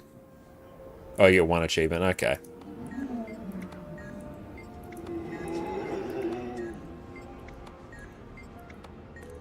There we go. 5 AP. Oh, sweet. 1 star cake. Yes. Yes. Bloody amazing. Mortem Slain? Nah. Bat.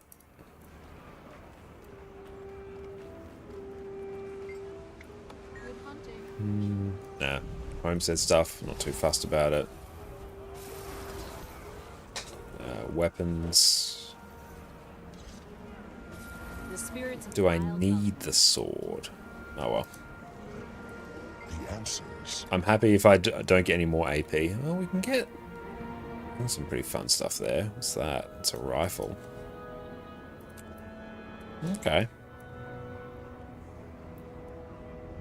Crown Legends Greatsword. It's a pretty cool greatsword. Trident, Warhorn. Got the weekly friendo here. We're going to do inscribed shards. All of these are pretty bad in terms of gold.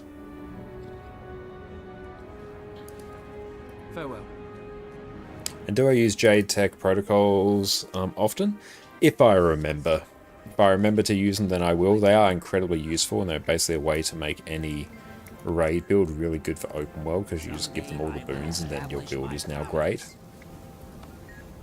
But beautiful. We're going to take a break, stretch our legs. We'll be back in a few minutes. Do you want a tool that can help you get the perfect build set up every time? Aren't you curious which of these many sigils and runes is the best for you? Have you always dreamed of being able to tailor your build to exactly what you need? Well, you're in luck. Today, we're covering one of the most overpowered Guild Wars 2 tools around, the Discretized Gear Optimizer. Welcome back, everyone. I've mentioned it in my last few videos, and today we're finally delving into the detail about the Gear Optimizer. This is basically a tool which will let you compare different gear, runes, sigils, and food to see which is going to be the best choice for your specific build. It takes so much of the mystery away from selecting your ideal gear and food, and makes theory crafting your own builds infinitely easier. Right off the bat, I'm not affiliated with Discretize and I didn't develop this tool. I just use it all the time and think it's one of the best tools you, as a discerning Guild Wars 2 connoisseur, can use. So let's delve in and master this tool together. First up, we'll need to select our game mode. We can choose between fractals, raids, and world versus world. The main difference between the fractals mode and the others is that the fractal mode will consider the various fractal potions and your total agony resistance. These give you extra stats and ideally will give you a different gear loadout from the other areas of the game. If you're really into fractals and want to have some specific fractal builds, then feel free to select this option. Just remember that the builds you optimize specifically for fractals might not be the best choice for other areas of the game, due to you missing stats from the fractal potions. For most players though, the raid option will be the best choice. Select your class and build from the list of classes at the top of the page. Most of the current meta builds should be included here. If for some reason your build isn't here, select one that is closest to what you need and we can customize it later on. For this video, I'm going to be looking at the Power Quickness Herald build we have lined up for our next build guide. For the skills section, depending on what class and builds you pick, there will be different skills and passive buffs, usually from signets, included and checked here. Here we can see the tool has given us Burst of Strength, which gives us increased damage for 10 seconds after we use it. It's also assumed this buff is active 87.7% of the time. Let's just leave this as is for now. It's also listed Vengeful Hammers, which is the upkeep skill when we're in Jalis stance. This skill reduces our incoming physical and condi damage, which isn't overly important today. So for now, let's just leave this unchecked. Take a quick look at these, see if they make sense for your build, and move on. And if you just started out using this tool, there generally shouldn't be any need for you to change these.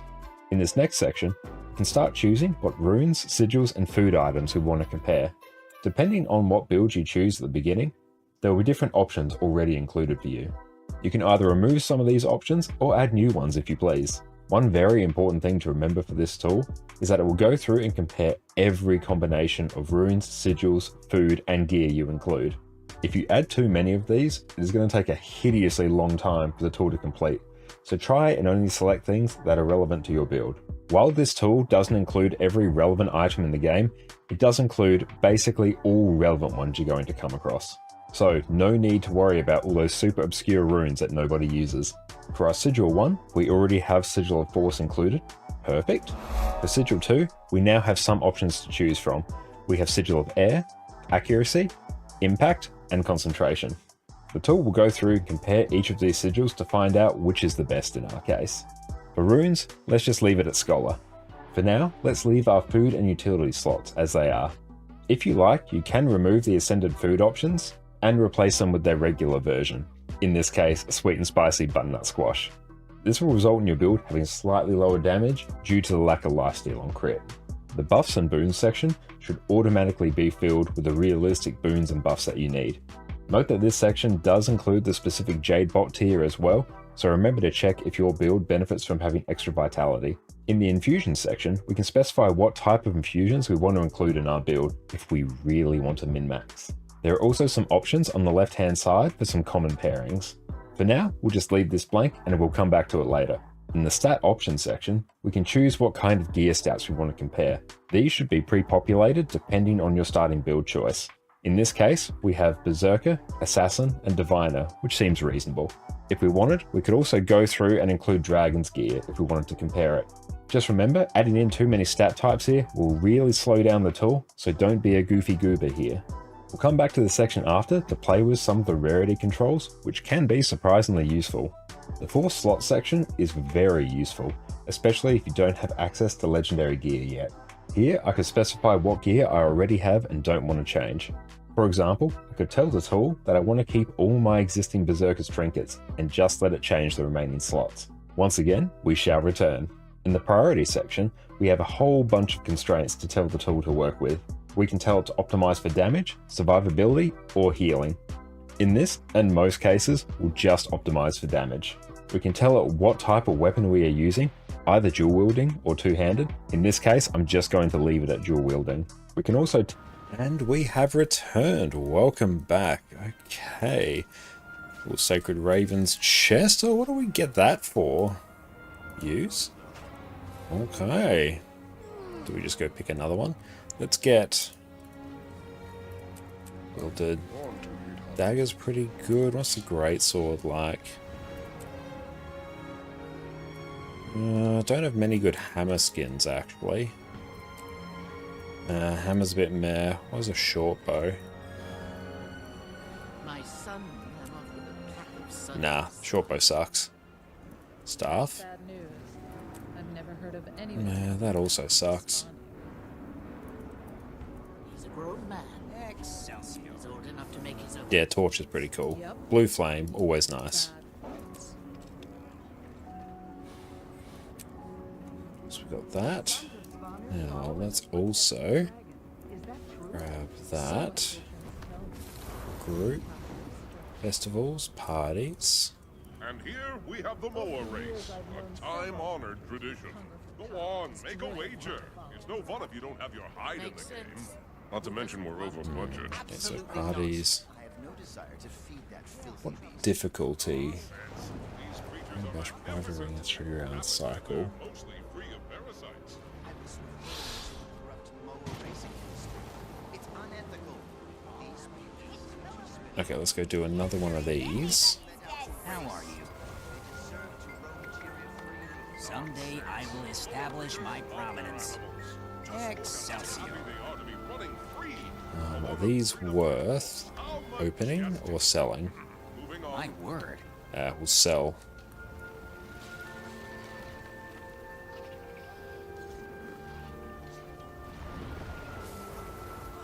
Get a bit of gold that way. Okay, now let's see. We might even... It's under festivals. Festivities. If anyone wants to join us, join on my account here. Let's go. Arena. Someday I will establish my prominence.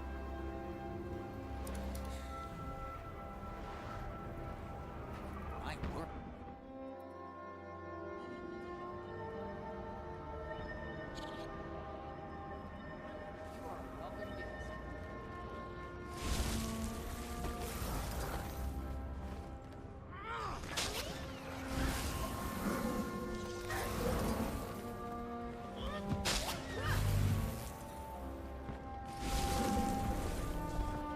Okay. So we've got the private instance there. Let's go into the public one. You lost and you know it! Liar.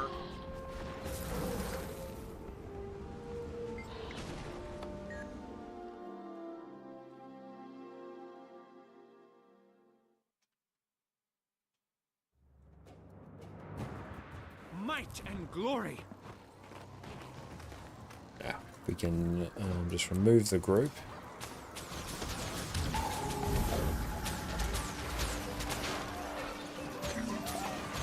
Annie, welcome in. It is great to see you. Everyone, go check out Annie amazing Twitch channel. What is up? I'm glad you approve of the sweater. It is quite cold here, despite being our most Christmassy of sweaters. It's good all year round.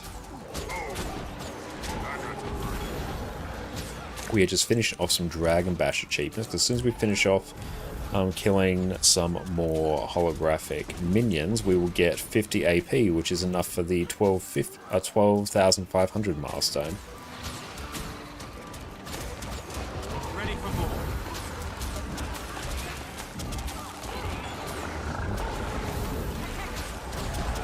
And thank you for the look, Kiera, I appreciate that. But yeah, we've been messing around with Pistol Thief tonight, all versions of it. Been having a good time.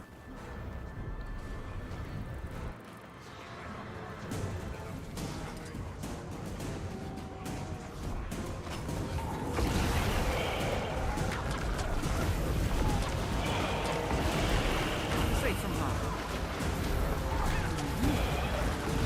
Big target marked.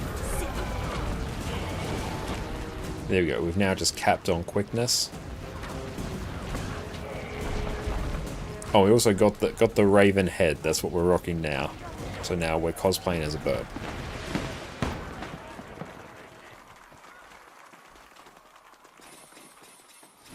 Just so lifelike. Yeah, I need to kill another 120.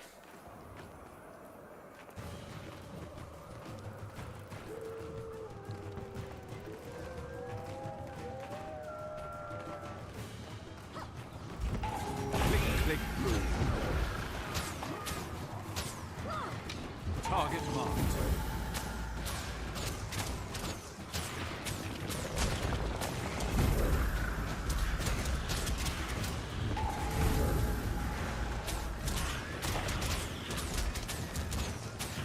I'll try and kill as many as possible, because one's going to be a ton of experience. Probably just eat that random Dragons for every star cake. Just a bit of your soul. You are amazing.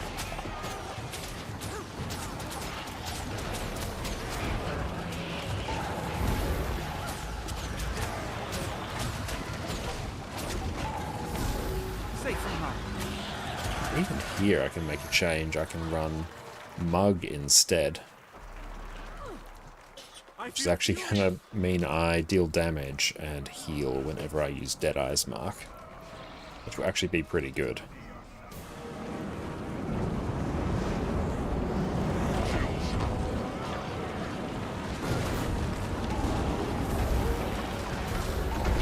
Just a bit of your soul. You're in my sights.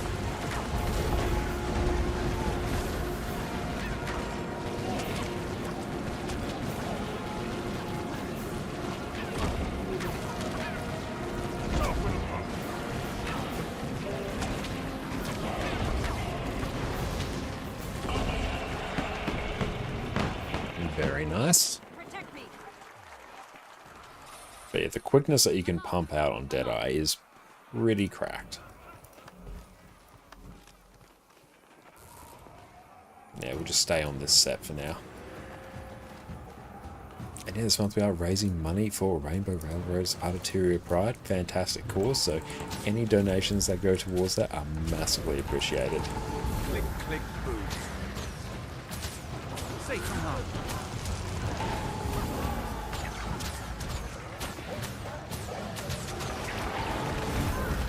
The dog's giving me such a dark look. I was thinking, what do you want, Mark? See, look at me and try to sleep. It's adorable.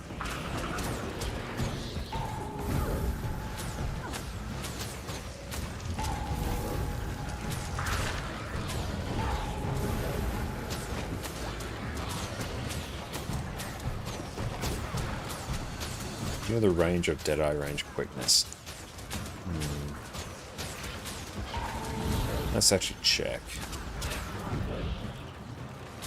Grab some. It says 1500. It was to steal time. Let's check.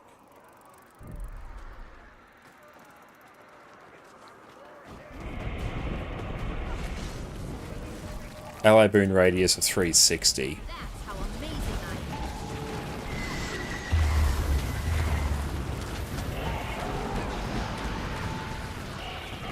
Splendid It's the company. steel range, that's like 1500, which is just bonkers.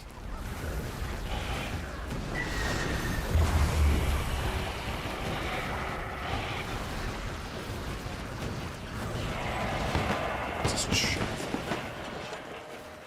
Steel time.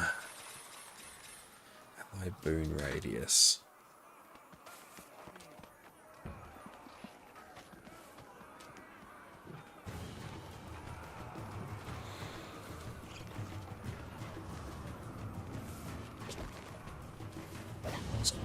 Additional boons to allies around you.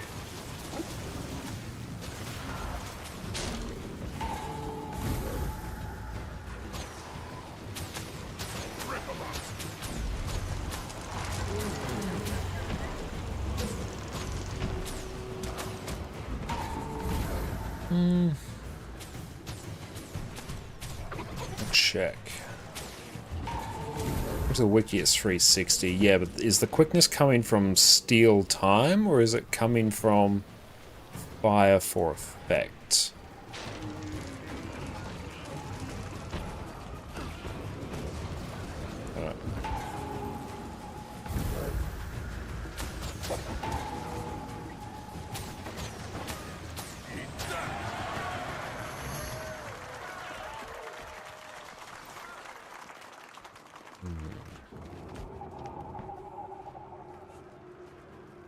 Using a stolen skill grants additional boons to allies around you. I think it's 360. Safe from harm. Oh, no, the thing with Pistol Thief is that because you're just constantly attacking before the actual damage, you know, disappears, you can keep just racking up an endlessly large number if you keep attacking.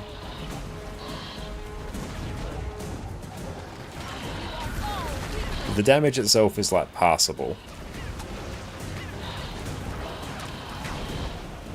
And the person has a bee on it? Oh, nice.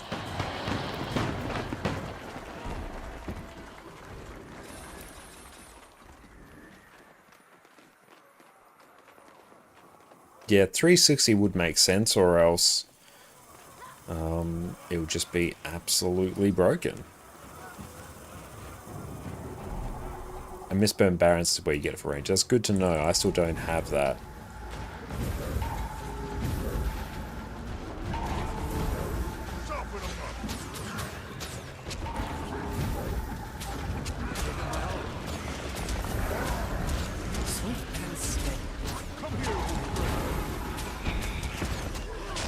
My pain is safe from harm. Good having auto target on, because yeah, just as soon as my Deadeye's Mark comes off cooldown, just use it, provide boons. Yeah, so about 360 radius it seems to be. Let's see if we can look at that radius around us. So yeah, it's pretty big. Yeah, I think it's 360.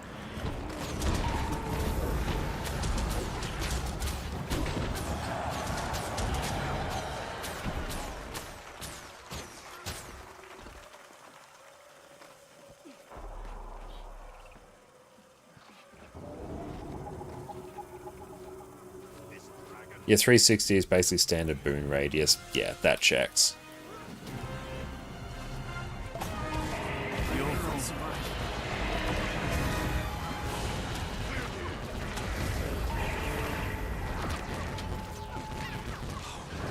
Did you see that?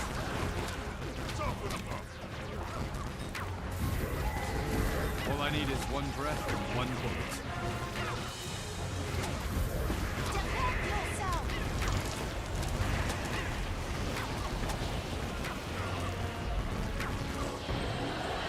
Arena Slayer is done.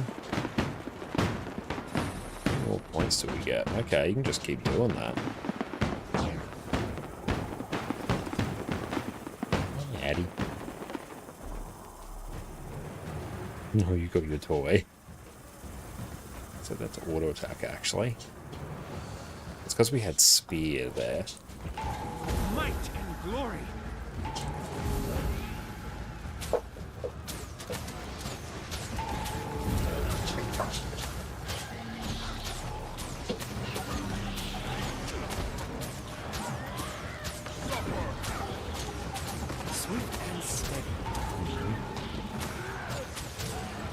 By the way, the fastest way to get into a new map is just to accept the closed instance thing? Yes, that's a very good point.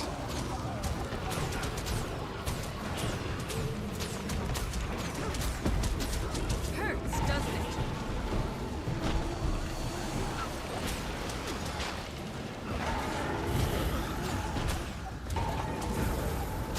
We're playing Deadeye, not Daredevil. Right now I'm playing Deadeye, but yeah.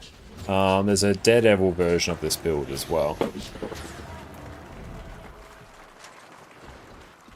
But if you want the most damage, you run the Daredevil version. That will pull quite comfortably around, 35k.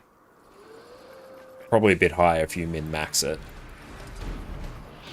The Deadeye one just provides quickness and has more utility baked in entirely because you have Mercy.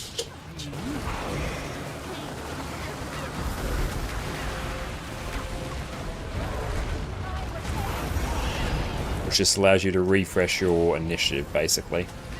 So if you want to blast a whole bunch of CC, like here,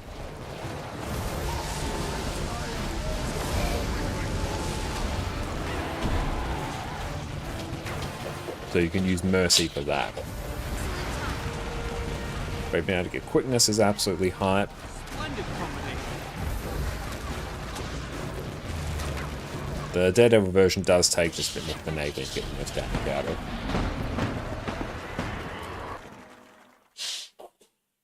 So we've done that one.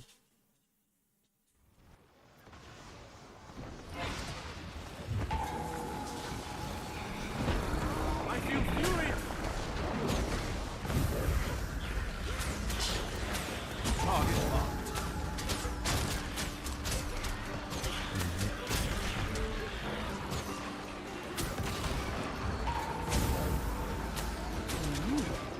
Mainly taking quickness so I can give people boons and then promptly get credit for their kills. Each more hideous than the last.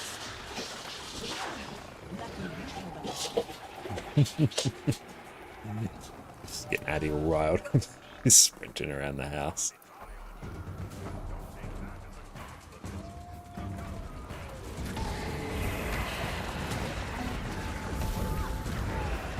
You see,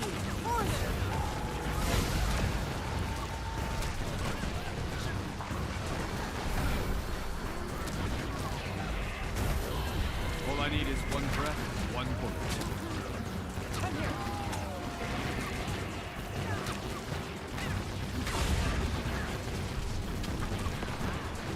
There you go. You can see number just constantly going up because we're constantly attacking.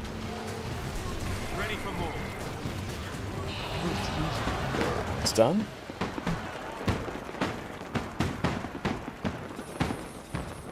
I chose you.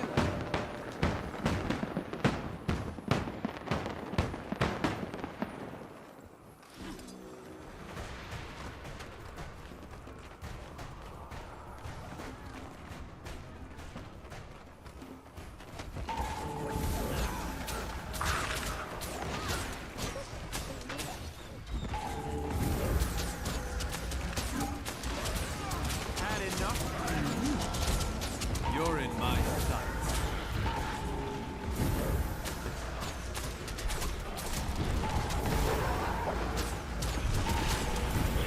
I deserve an award. There we go. Look at that. So lifelike done. Dragon Bash experience done. Is it a Deadeye trait that constantly gives quickness? Yes, it is. This trait here, fire for effect. So it's basically going to make it whenever you steal, you always get steal time. And it's that's giving you quickness. And then, of course, you refresh your Deadeye's marks through all the various means, like killing mobs and using mercy, using cantrips if you've got the trait for it. And here we go. When you cast a cantrip, gain a random new stolen skill. So it's basically a combination of these two traits. So I'm going to mark, give quickness. I'm going to use cantrip, give quickness. Another cantrip, use quickness. Going to do mercy, which gives me quickness. Then I'm going to steal, get another one. Use mercy again, quickness, steal, quickness. So you can do that, and you can just like cap out on quickness insanely quickly.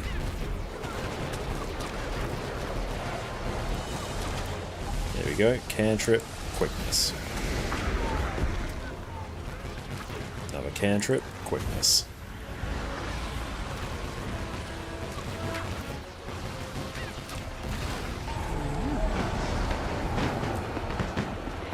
Open up all that. Nice. Very, very profitable. So now we have the holographic wings and the heavy achievement chest. They got us 300 badges of honor, which is pretty sweet, and we'll just consume these boosters. Let's go pop that down, gain some karma, sell these on. Not too bad.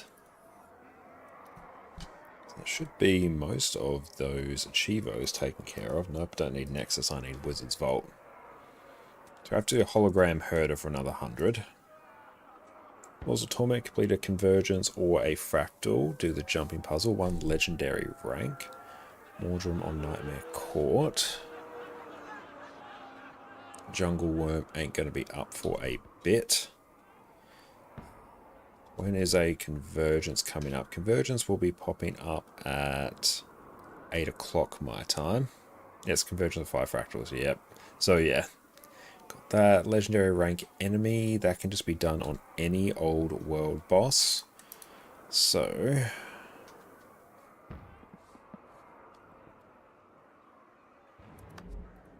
Central Tyria, go world bosses. Taxi. Line anomaly. Let's go leave. Exit. And yeah, you click the cog in the top left and choose PB only. Then it will reset the next time the Wizard Vault reset. So for like the weekly, it will reset on the weekly.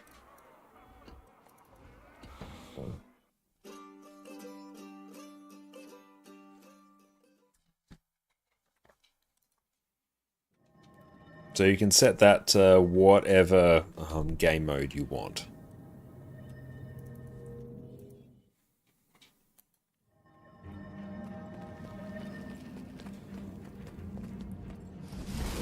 Okay, so let's go lure out the Shatterer.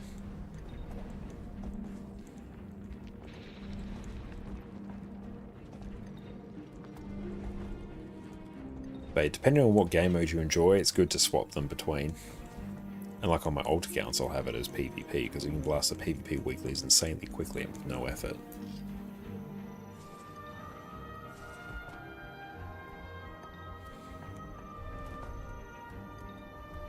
We need siege engine parts. Salvage what you can. Bring me what you brought.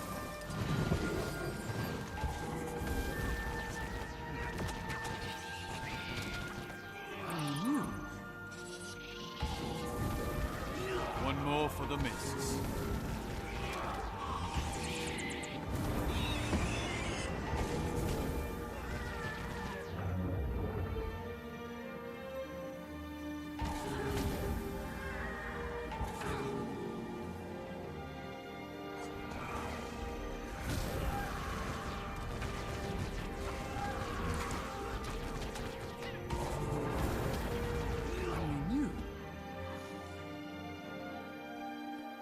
Each weapon piece, just see how many we have. I'll go like 7.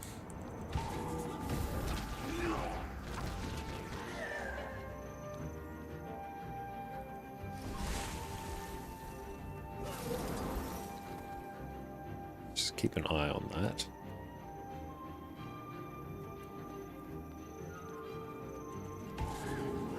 Might and glory.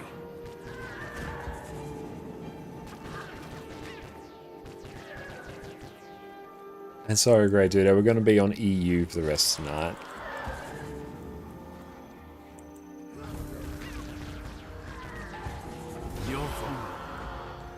We do an NA on Wednesday, though.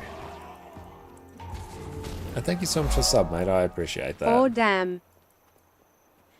Okay, so we got only 11. Let's go turn those in.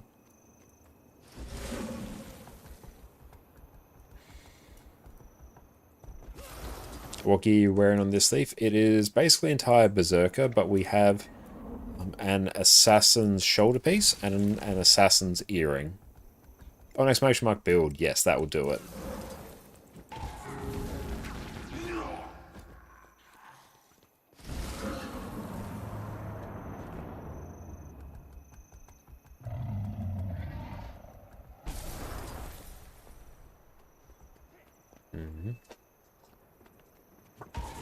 Your phone.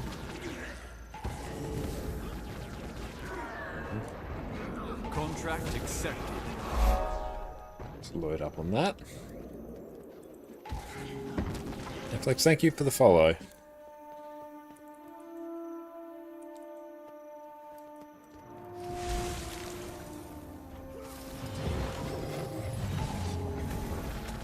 Who's next? I mean, there's even a core thief version. Or even, yeah, we can go, this can be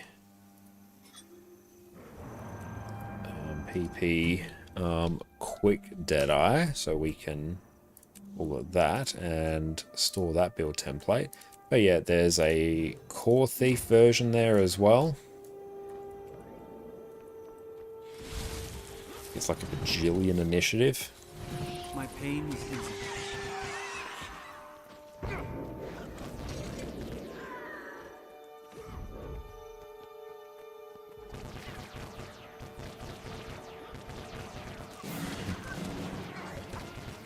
it my all.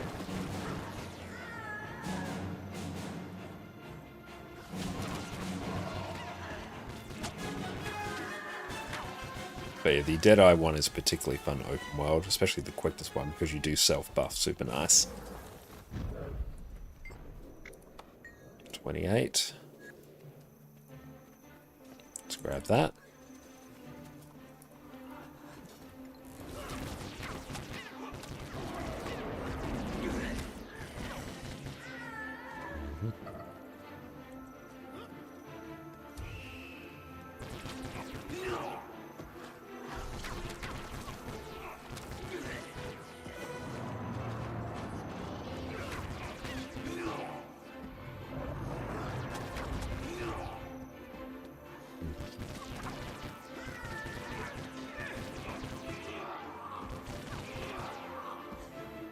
Even what I could do on this version is instead of impact, run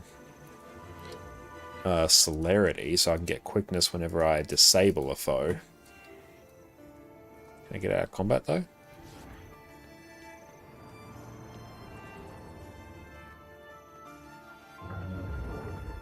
Hello? How long are we going to be in combat for? There we go. 43.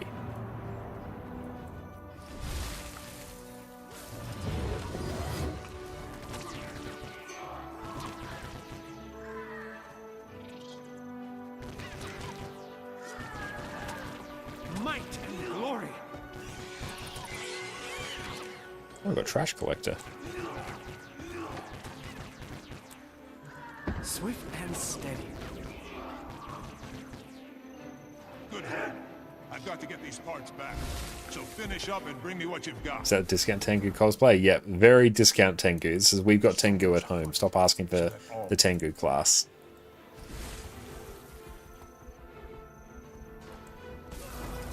And you can't equip the same one twice. You can skin them though, so you can have like one legendary, one ascended, same skin on both. My pain is easy.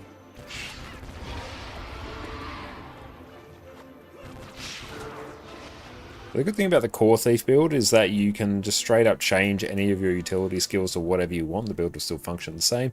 You have a boatload of initiative. You actually give boons on your steel, which is pretty nice. But yeah, and your rotation is literally just set 3 to autocast, and that's it. Yeah, the skin you can do as many times as you want, but if you want the equipment, you need 2 of them. So Core Thief is like the least high intensity version of the build, or the lowest intensity. Swift and steady.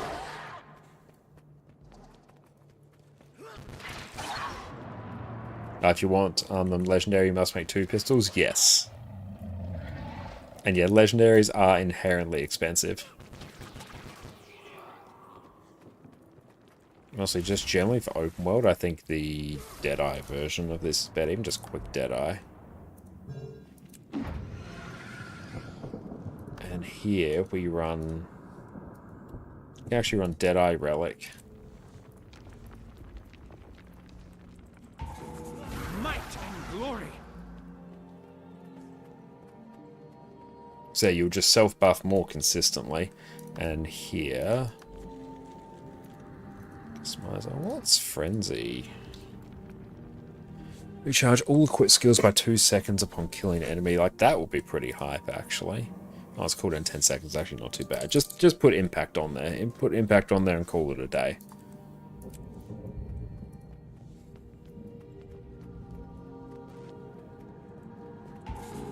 Might and glory. You're in my sights. I'm renewed.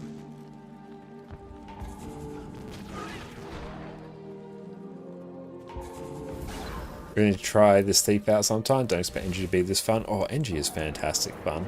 And yeah, the versions of this build that I like the most are the Daredevil version, because you actually have a little bit going on to, you know, eke out the most damage. It's a bit more engaging to play, because I will get bored quite quickly playing Pistol Thief too much, or the quickness version.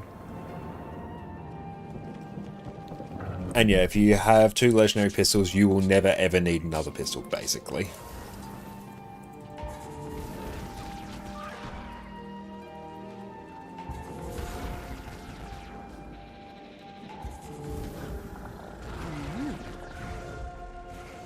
You see people for kiting on Decimal Kadeem too? Oh yeah, it's fantastic for kiting. It is like my favourite kite build. It's just so reliable. Oh, Shatterer's here. Hang up. Why? Tyria world bosses. Shatterer. There you go. If anyone wants Shatterer, it's right here.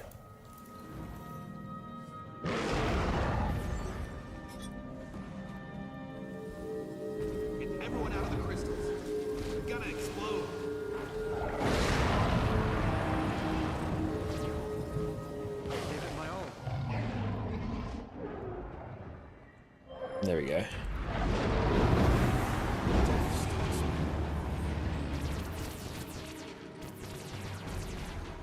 Perfect shot.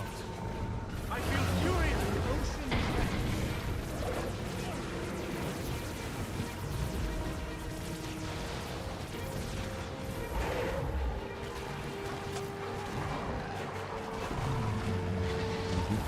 Alka, thank you for the bits, mate. I appreciate that. Let's go here.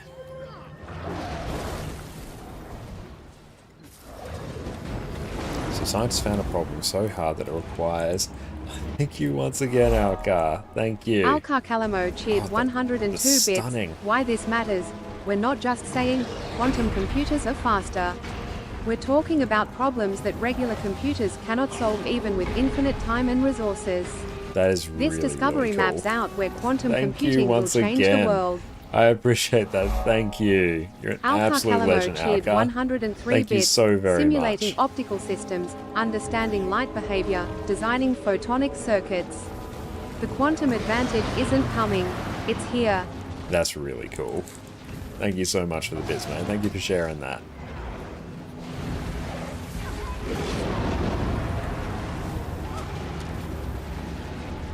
I make a pretty good team.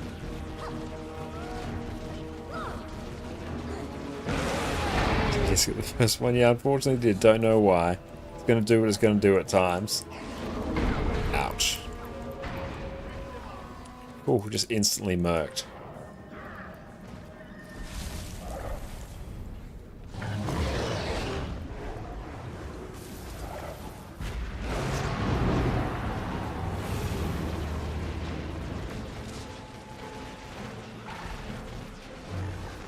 Just a bit of your soul. You owe me.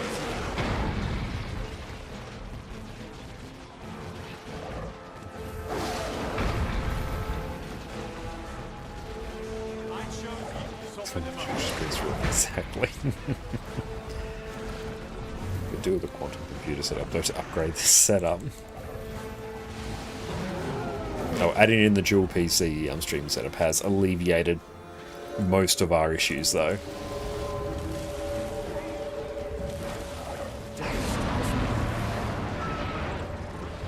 Yep. Maybe we should try out the rifle version. Or just rifle in general. I need to figure that out. Been meaning to do that for some time. So we need to kill those? I think we do. Swift and steady.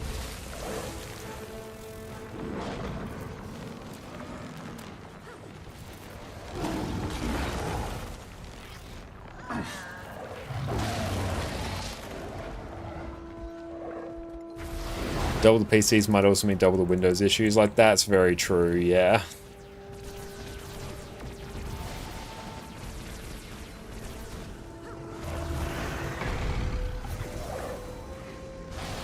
I'm actually going to be able to beat the Shatterer. safe from harm. It's one of these problem solves. Like, eventually I will do it.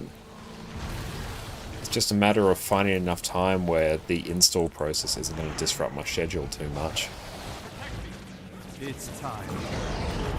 Even though, PC in the living room, which had it completely nice. Our TV in the living room got a PC hooked up to it. That's like an older Windows 10 desktop I picked up Facebook Marketplace. That one will be a very good one just to transition over to Linux. Plus I've got like a Linux VM running on our home server as well.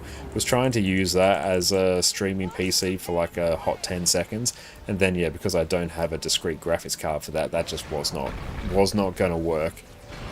Before even encoding the stream, just literally receiving the stream via teleport, not even encoding it, the CPU was at like 80% usage because it was having to pull double duty because I was having to, like, you know, do a software version of a graphics card, which was not to play. So discrete graphics card would fix that, but for now, running the dual PC setup, just using Jess's desktop as a streaming PC in that way, because it's like, it's basically a mirror of my PC. It's got the same CPU, different GPU. Has my old GPU. We both had the same GPU in there originally. Then I swapped over to the NVIDIA one. But that's got enough grunt to just do like CPU encoding on the actual stream, so it should look pretty decent. And if I wanted to really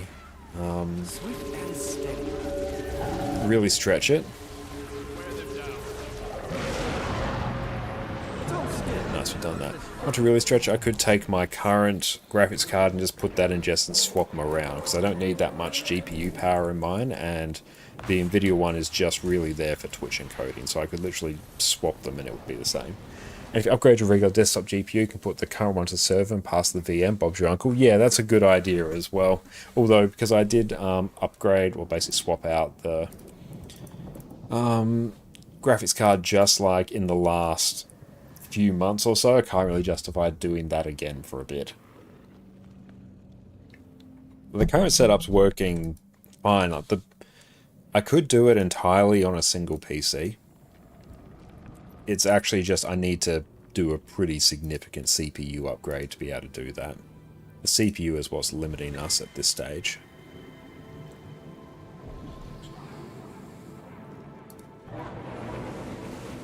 You're probably Uncle Ed, no need to force it. Yeah, like what we've got is working fine for now. And yeah, I could make it better on the Twitch side by swapping over the graphics card, so putting the 5600 XT in mine and my 4060 Ti in Jess's, and then Twitch would get the fancy pants NVENC encoding.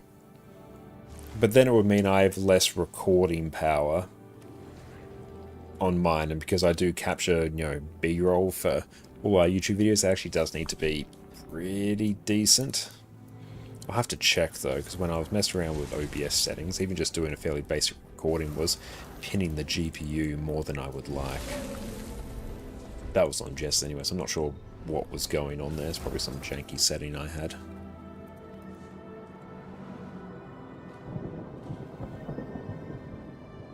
Change the Tempest there and suddenly can't wait for tomorrow's bells. Tempest can be a bit rough there. Or you can even get a used Intel GPU for encode only server. Yeah, that would be pretty good.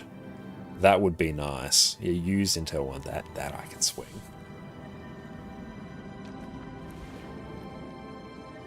Especially if I can get one that doesn't need any...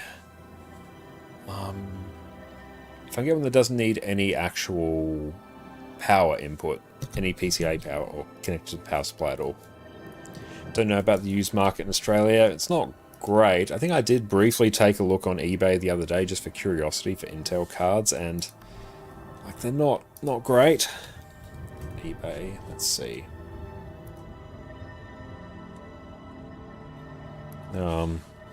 Intel Arc GPU.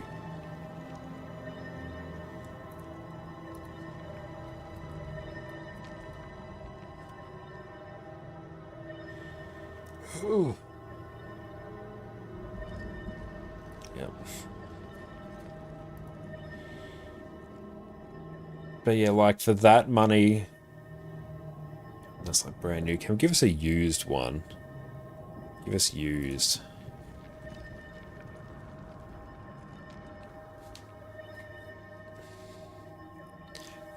Oh, we have a specific website, second-hand PC part that's more regulated by admins. That's good to know. But yeah, like,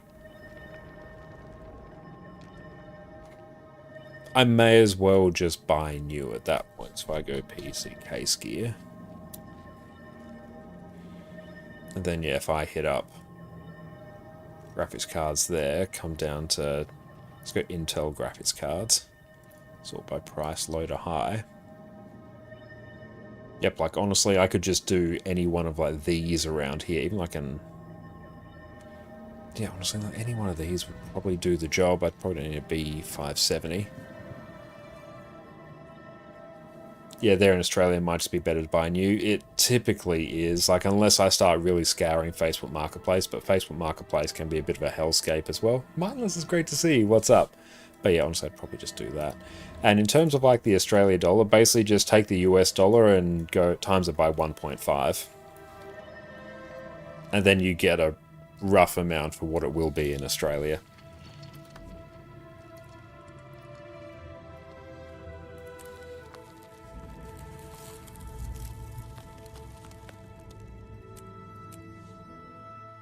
You personally do not trust used hardware?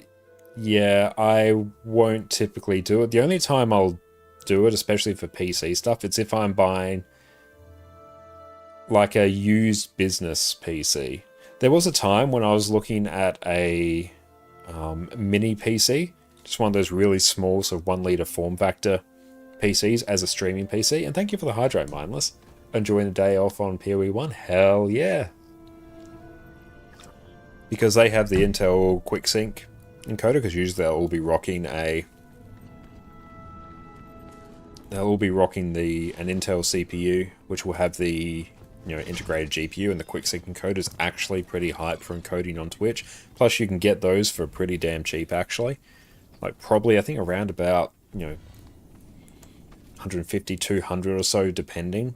For something that's actually reasonably modern, because they are like used business PCs. They're usually taken care of pretty well because they don't really have any moving parts. There's not that much that can go wrong with them. So those ones I consider. And yeah, like I did with the $40 HP Pro Desk that I picked up a few years ago, that thing's just been going like an absolute machine. And granted, I did have to put like a GT 710 graphics card in there, so it could just output to the TV in a not cursed way, but yeah. That I've like not had any issues with. It's been crazy. There is Le Jungle Worm. Jungle Worm is not for a smidge.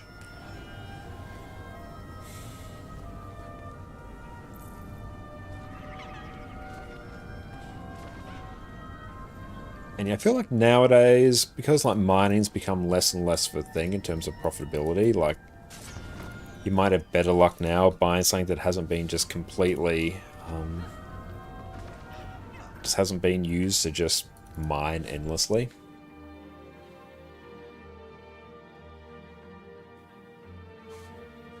Whereas a few years ago, yeah, you'd be having a bad time trying to find a GPU that wasn't used for mining.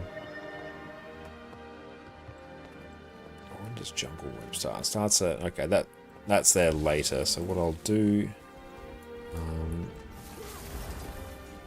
do in a moment actually. Oh, bags of loot. What's that? Okay, we'll actually go. What convergence is up next? Soto.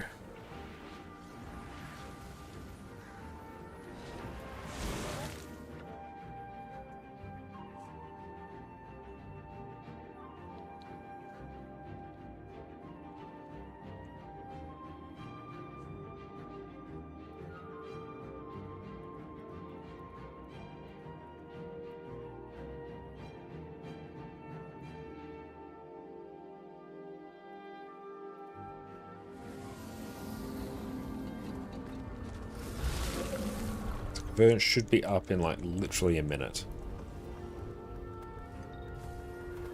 Entering combat.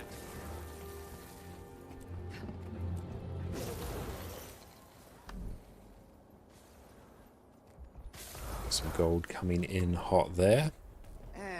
strange occurrences. That setup is fine. Especially since the end of the dragon cycle. We send a few insurgents down, start some conflicting rumors about small groups of wanderers reacting to dragon magic. People take sides, argue over things they know nothing about. That is opened. Yada yada yada, problem solved. Click. Cool. What we do while we wait for that to load, we'll take a break and stretch our legs. We'll be back in a few minutes. If you are looking for the best way to manage your Guild Wars 2 add-ons, then I've got you covered. Today I'm going to walk you through how I easily stay on top of all of my Guild Wars 2 add-ons with the incredible Nexus add-on manager. Let's dive in. Now, first things first, to download Nexus, you're going to head over to raidcore.gg and simply download the installer from here. Now, depending on your browser, you may get a security pop-up, but it's fine. Just work your way through the prompts and you're going to be good to go. Now, you can simply open up the installer and work through the prompts. Now, we can see right here, Windows has given us the warning, but it's okay. We can just run it anyway. We do not need to worry about it. Now, it's found where our Guild Wars 2 installation is, so we simply need to install Nexus. Or in my case, because I already had Guild Wars 2 open, make sure you have it closed and then try and run the installer. And just like that, we've gone and downloaded Nexus. You can see here we have the D3, D11 file sitting in our Guild Wars 2 folder. So that is all we need to do to install Nexus for the time being. We can simply quit out of that, then open up Guild Wars 2. Now let's jump into Guild Wars 2 and let's continue configuring Nexus. Beautiful. Now as soon as we're in Guild Wars 2, you can simply click agree to the prompt and we are in Nexus and we are ready to get started. Now I'll just close out of this for the time being. Now for the reasons why I love Nexus, first up, it is incredibly easy to install. It's just a few button presses. We don't need to manually install any DLL files. It's incredibly easy, just a few clicks and we are there. Another one of the incredibly powerful things about Nexus is the fact that it can auto update as well as disable and manage all of your add-ons. Now this is very important for me because I stream every Monday, Wednesday and Sunday over on Twitch, and for me here in Australia, Wednesday is when the Guild Wars 2 patch will normally land. Now when a big patch lands, it's quite likely that Arc DPS is going to break and I'm going to be left scrambling to fix it just before I go live. Now once you install an add-on, if there is a big patch that will break an add-on or cause it to crash your game, Nexus will go through and automatically disable it. So rather than me having to go into my game files and remove my Arc DPS file until a patch has been released, Nexus will take care of it for me. Now my life is made drastically easier by that and I do not have to debug Arc DPS whenever I'm going live. And plus it will give you a notification saying that that add-on has been disabled and you can then go through and re-enable it at your leisure if it turns out it actually didn't break the game. But rather than instantly crashing your game, this means you can dive right in, which is great. Looks great! Now let's quickly jump into the game for a change of scenery. Beautiful, that's much better. Now you'll see there's a little Nexus icon at the top of your screen, so we can just click on that and start configuring. Now we'll simply start in the add-ons tab first, and if we go over to library, because you can see we have nothing installed at the moment, we have a huge list of add-ons that we can go through and install. Now I always say Guild Wars 2 is the MMO for people without a huge amount of free time,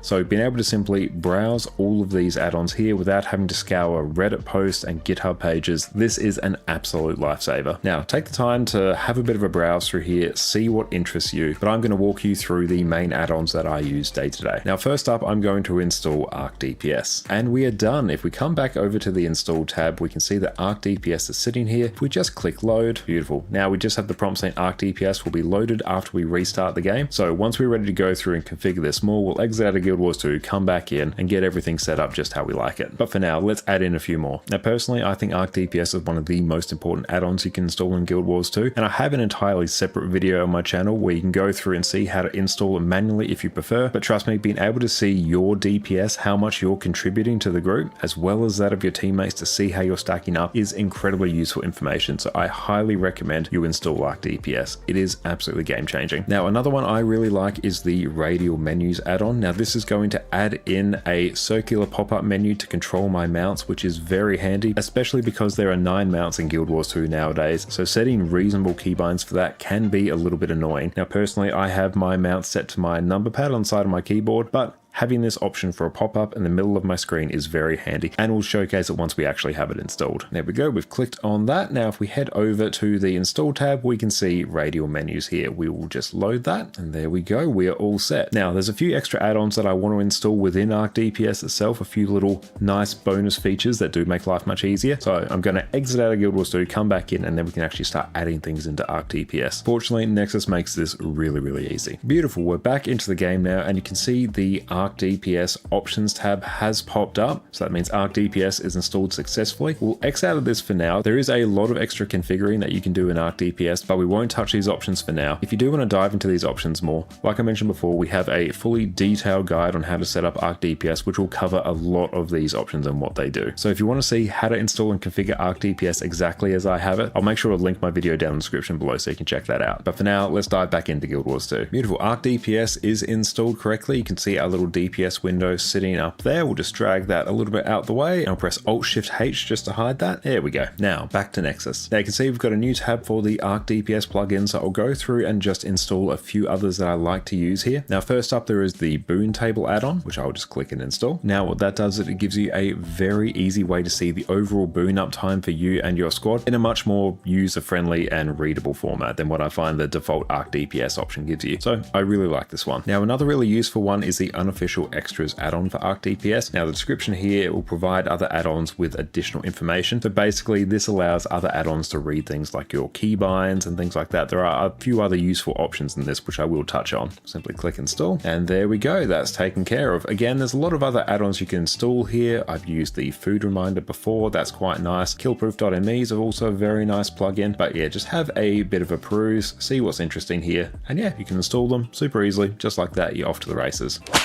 Now, just to make sure these extra add-ons we've installed to Arc DPS are active, we'll just exit out of the game and come back in again, so sit tight. Beautiful, we're back into Guild Wars 2 now. Now, if we press Alt, Shift, and B, there we go, we can see the boon table there. So we have, you know, percentage uptimes for Fury, Protection, Quickness, and Alacrity by default. Got some Might in there as well. We can drag that around, see where we want it to fit. Again, my separate Arc DPS video will show you exactly how I configure this, so we'll just leave this here for now. But if we pull up our Arc DPS options with Alt, Shift, and T, and if we come over to the... And we are back. Welcome back, everyone. So we are now doing a convergence now, and I can presume being profoundly successful with it. That's good, yeah, we just took a break there. I'll give Addie some sort of antiseptic treatment. Yeah, she's got a bit of a hot spot at the moment, which is a bacterial infection on her skin, so we're just treating that. It's looking better than it was, though. We'll see how it's going tomorrow.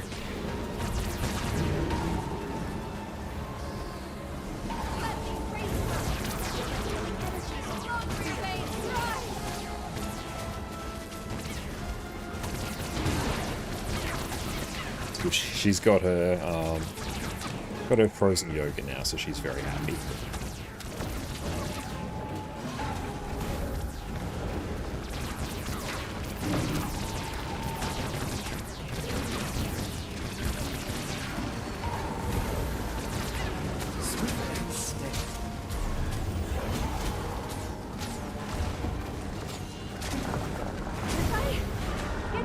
Ouch.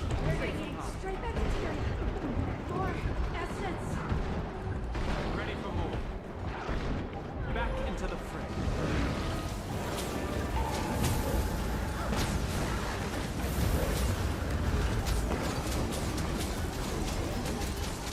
Spirit Banner.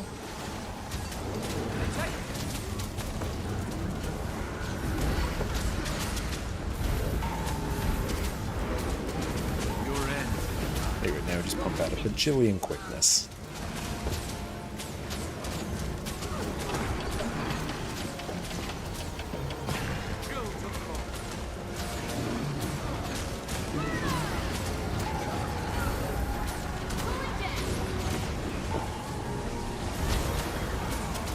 One more for the win. Maybe I Your spirit is mine.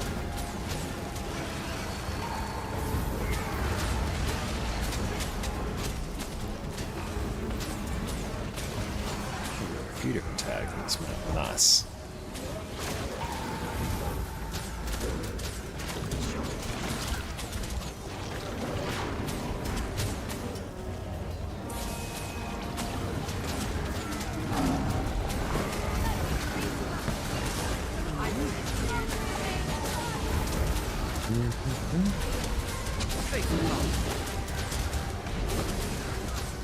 You're in my sights.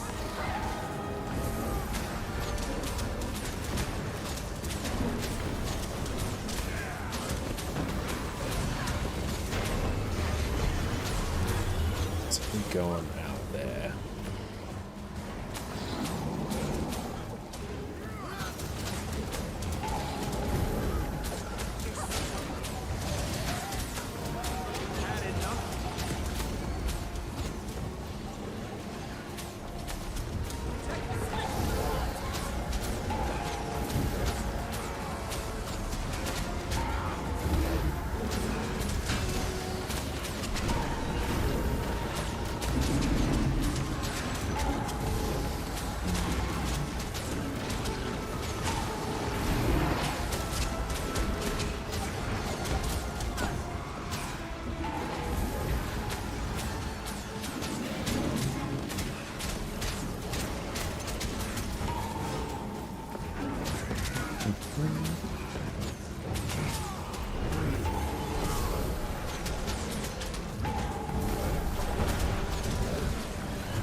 Love short bow as a weapon on Thief.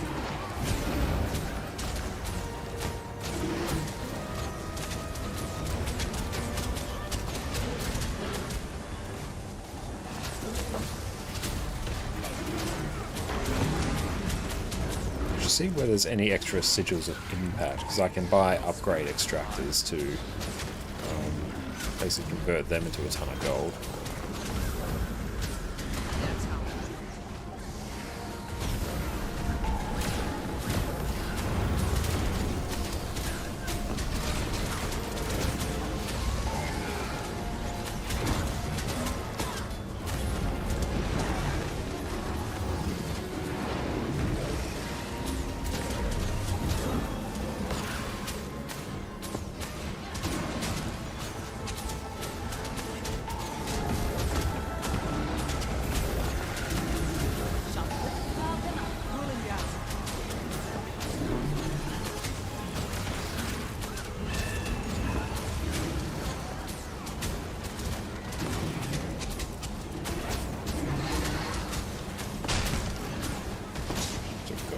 General down, excellent. So they should all start falling sometime soon.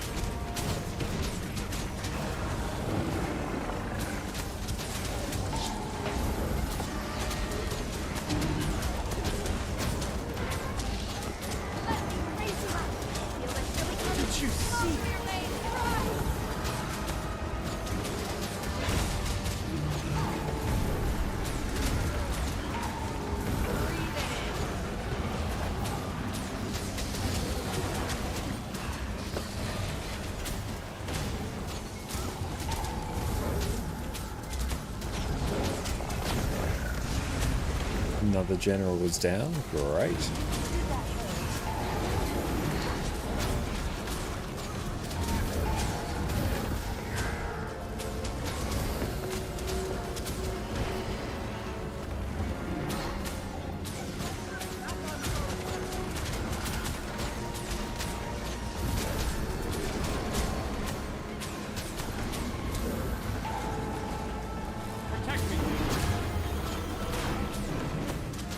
Another general is done.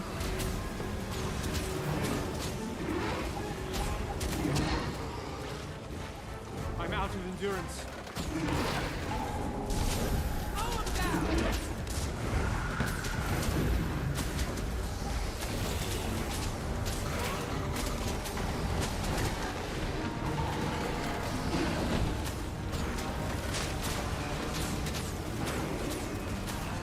Bad shape here.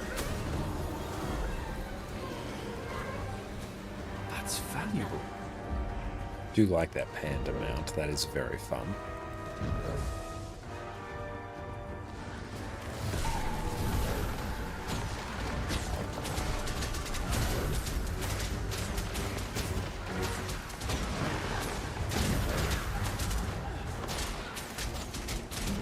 Contract accepted.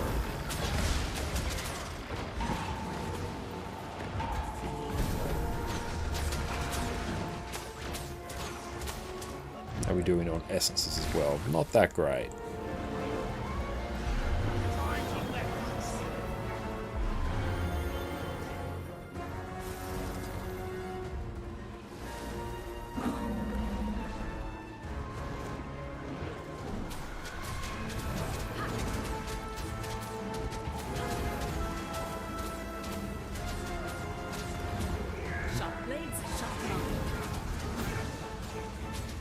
make a pretty good team.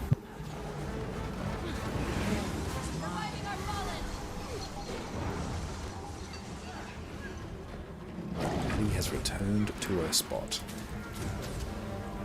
Safe from harm.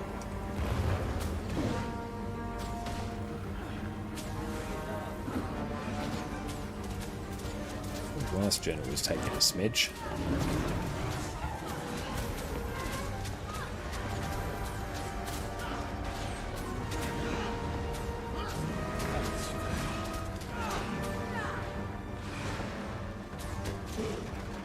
See how we do with spirit shards as well.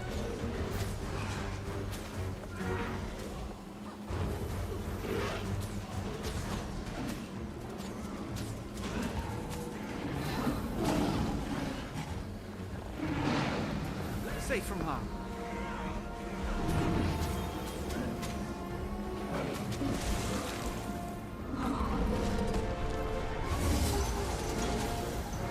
Sharp blades and sharp mind.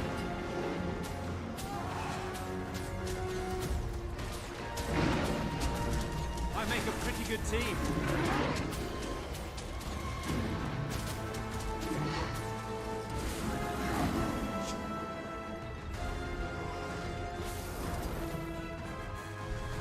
Raw power emanating from that crypt. General is full. Nice. Okay, so I think we're Keep it vulnerable to on your attacks. 3 now.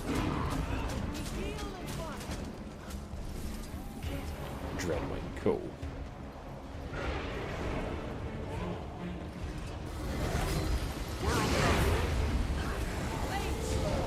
A splendid combination. Cool, now we can actually focus on giving boons. I'm neither here nor there. Your mind will betray you. The contact is sure. Perfect shot. Clear the air. Should have actually moved out of that.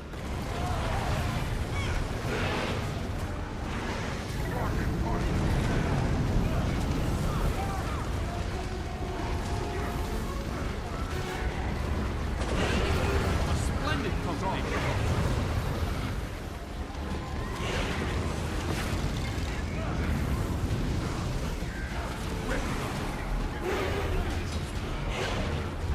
Rise and stir.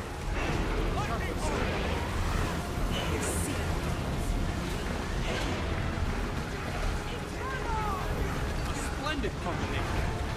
Also trying to cycle through all of my... Dodge out of that. Ouch. Trying to cycle through all of my cantrips to try and keep up the buff as much as possible. The buff from Relic of the Deadeye, which is a damage modifier when I use a cantrip.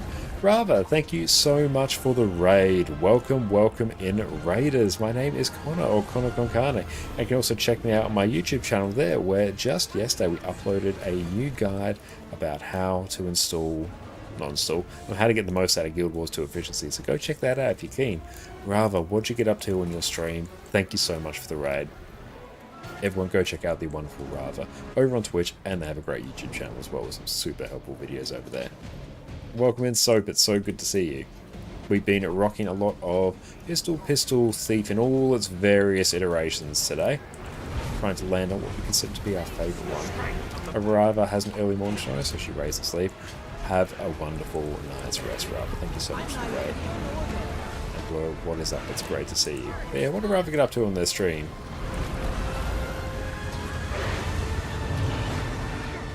Derbius, welcome in as well. It is great to see you. Yeah, right now we're rocking Pistol Quickness Deadeye.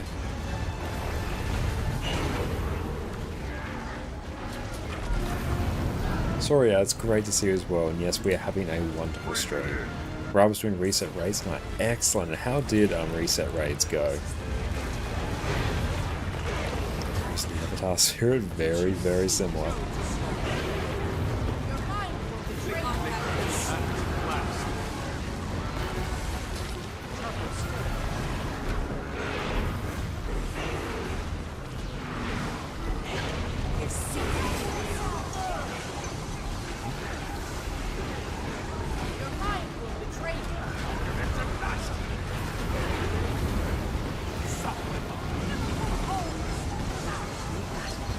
just keep attacking. It's time.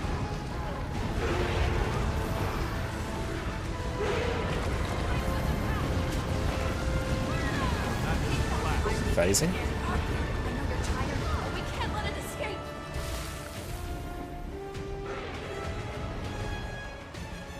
Where is the boss off to? So we can go out this way and do the old Sky Scale into Griffin trick.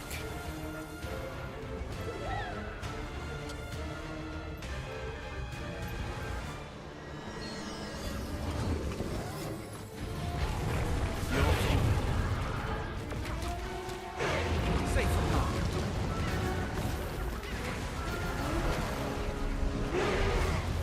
I make a pretty good team.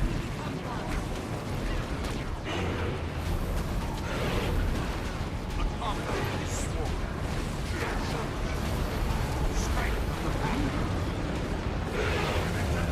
Dodge over this way.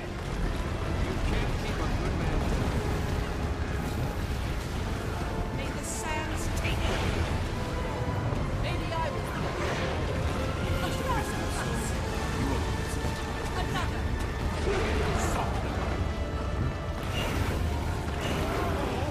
I make a pretty good team. And it's out of range. Very annoying.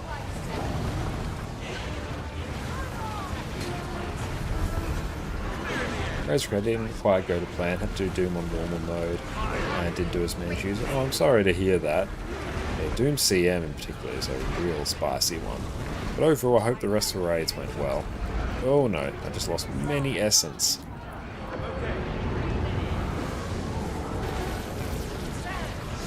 I was excited for the new balance patch coming later on this week. Personally, I am very, very excited.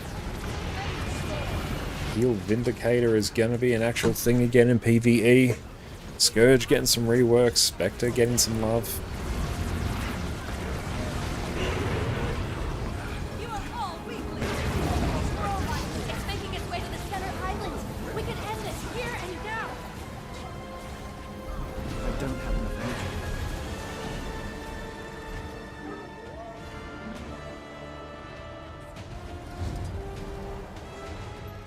Need a bit more height there. There we go.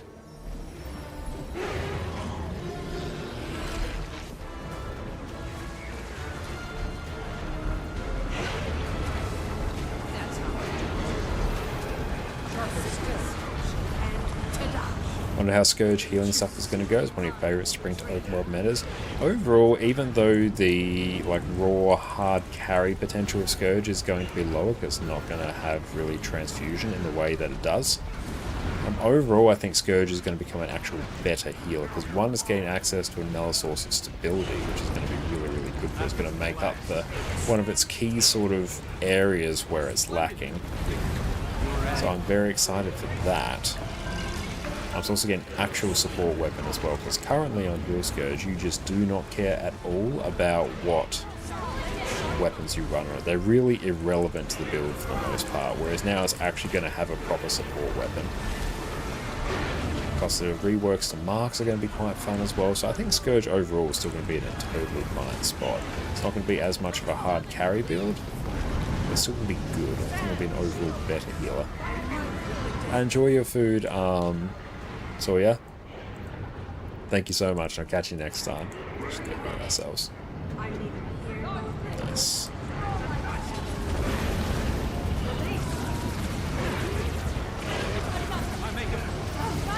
Well, that's convergence done. And stable roof motivation, pretty sweet.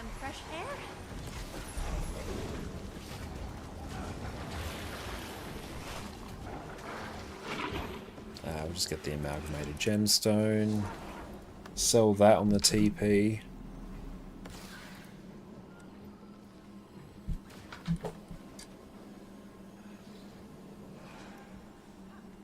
Yeah, you typically use Dagger Torch for just a bit more CC on Torch, but if needed you can sometimes bring Warhorn. Yeah, that's a totally fine set just to camp on as well.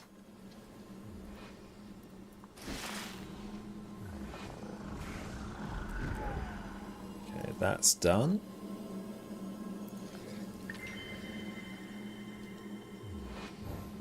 So the Great Jungle Worm. We'll hit that up a bit later. I guess we can also see what is the hypothetical best pistol Spectre build, although it's probably not going to be one that we file away for further use.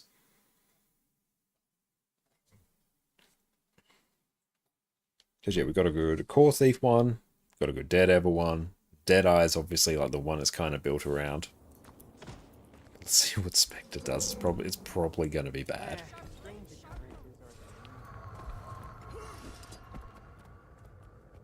Amir, what's up? It's great to see you. Go pick up our stuff there. Right.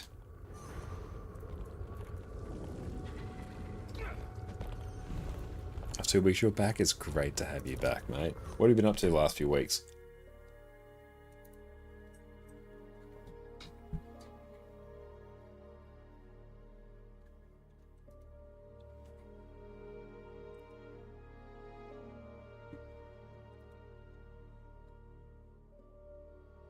Oh, what do you think about the balance changes coming? You see most people complaining when they're not. Though overall, I think they're good changes, honestly. The fact that, like, overall, it's mostly just buffs and some reworks.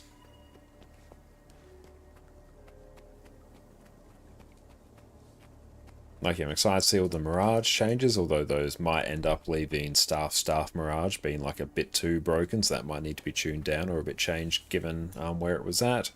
Heal like Vindy's going to be a thing.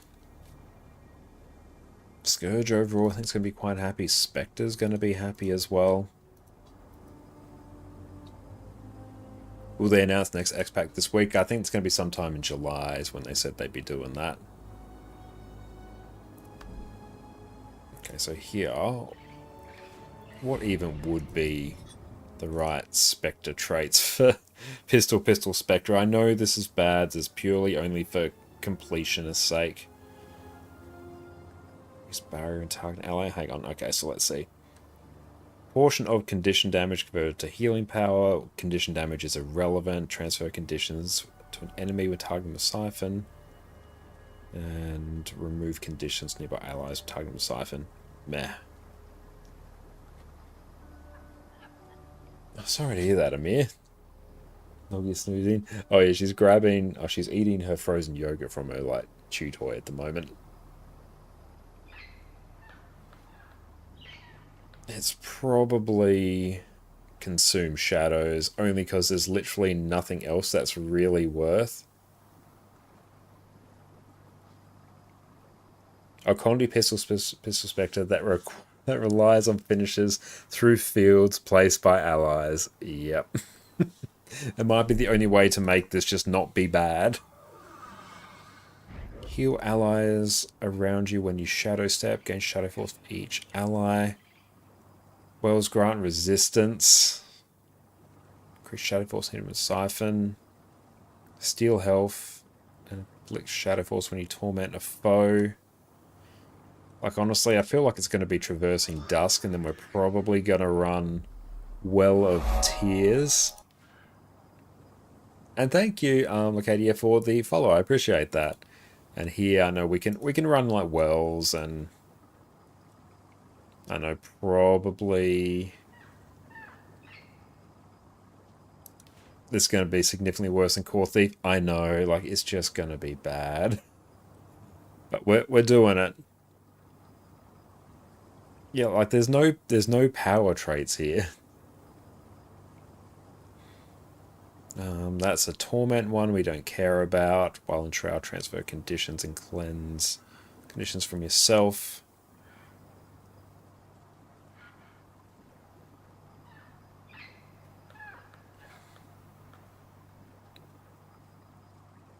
Honestly, you might even just...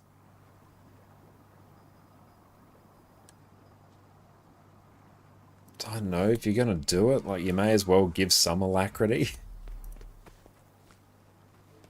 Hang on, okay, so that's there.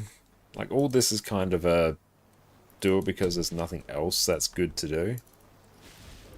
Look, I'll even run food for this just for good measure. A deadly raid squad is a happy raid squad. Practice your skills using My our pain is state-of-the-art easy. guns. Spawn.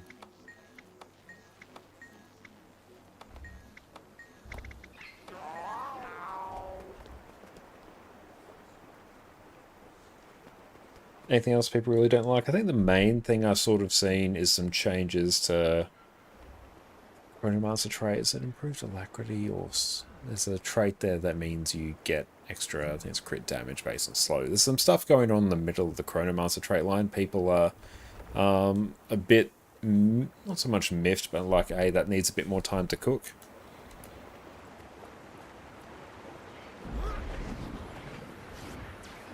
Defend yourself.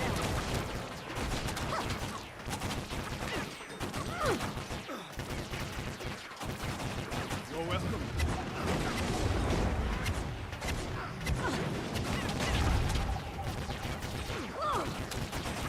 Thanks for shouting.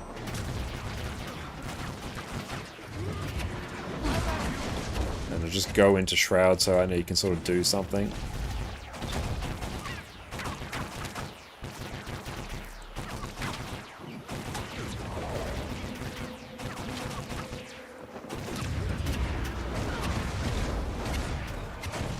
It sucks because you also miss out on so much initiative.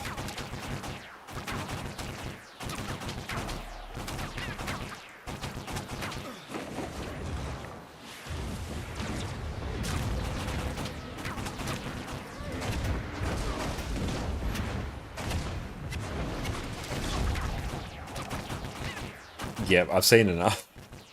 We can send that one off. Like, that's sitting around like 20... It's doing like 26k on the opener burst, and that was not going up. Because honestly, for that, we can just straight up do this. Relic of the Thief, go respawn.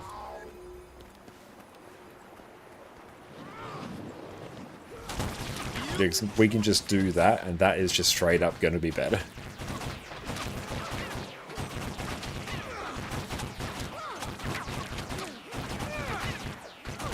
And you know, usually players can have a pretty good gauge on whether something is going to be bad or not. But yeah, terrible knowing about what the issue is or how to fix it. Yeah, you can tell when something's wrong, but it'll be hard to articulate how to actually fix something. But there you go, yeah, don't run like Pistol Spectre. At least not power damage. You probably do like Pistol Dagger Spectre. Ready for more.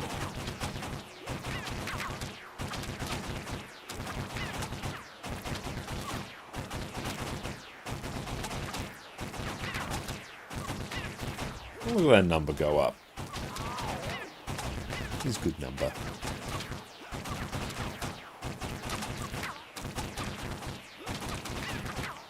Good, we're critting 100% of the time at least.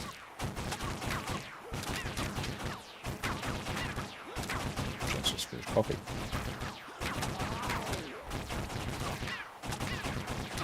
So we have to remember we have the jungle worm popping up in about 10-ish minutes.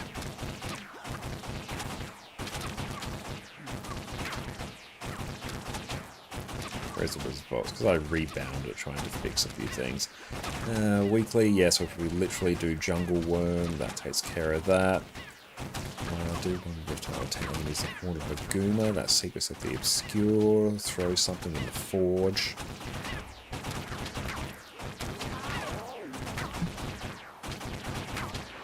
But you could run literally any other random combination in like that last trait line on Thief rather than Spectre, it would probably work better.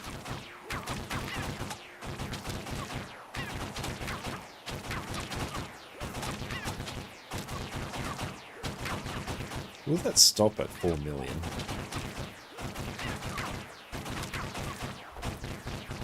Almost. That's because the Condies were probably doing it as well. Oh, you're missing more of Torment? Oh, is that up? If that's the case, then yeah, we'll nab that.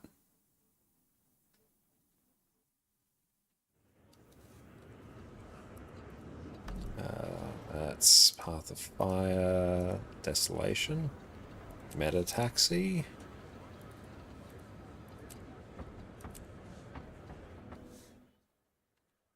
So if we can grab more of Torment, that'll be sweet. So then that can actually be our weekly done.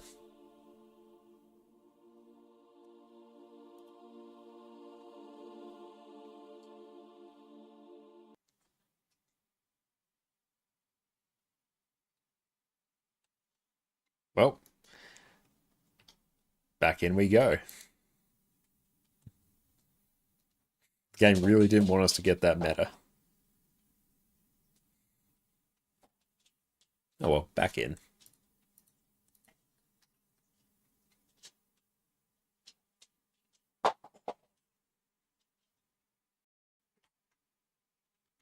Let's see if we can actually get in. Like, if I miss more of Torment, it doesn't really matter that much.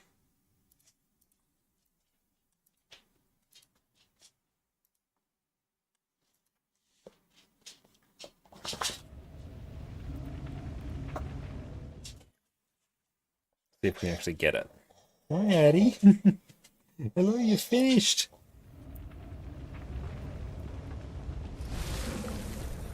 B. Oh, damn, I think I missed it. Rip. I feel furious. Yeah, looks like I missed it. Oh, well. That's alright. In that case, if we go anywhere, Horn of Naguma, we'll just end up dying there. Oh, no, we can do that, actually.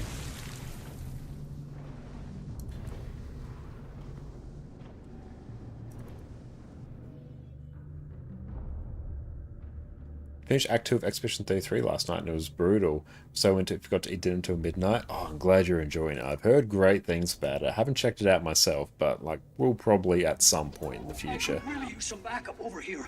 These It was a dragon pinata. Hey, put that down.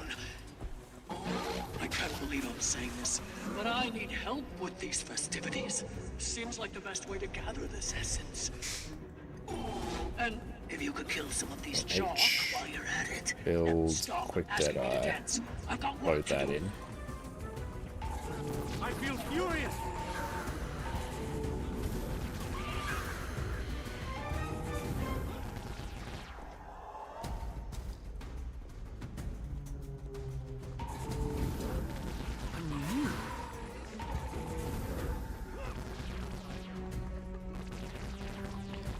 Why did you take that path? Unfortunately, I don't remember how to. Don't care for the actual meta, I just purely need to kill some things for the daily. Oh.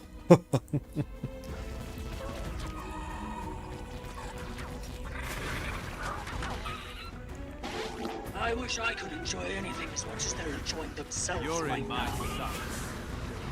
110 perfect. Thanks, Doodad. Should take care of that. And then if I'm able to just do a Mystic Forge thing, that will be good. I don't think I have any more coins. Any more Mystic coins.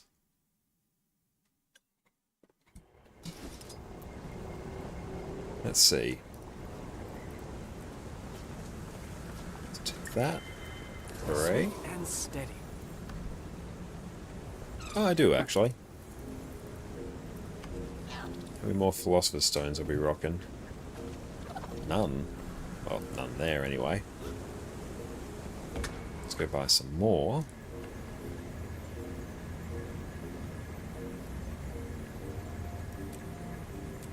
Let's purchase many. Farewell.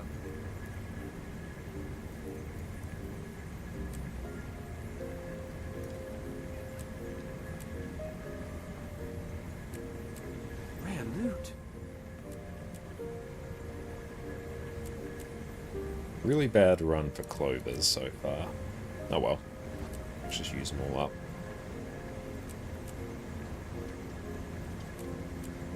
That is actually probably one of the worst runs. Oh, we got one. Got one at least. Cool, that gets that one done. And then we'll finish off the weekly. Do I have a rifle? I do, actually. And also, let's check Guild Wars 2 efficiency. And see if I have any, Superior sigils. Let's see if there's anything that's a minimum value of 3 gold.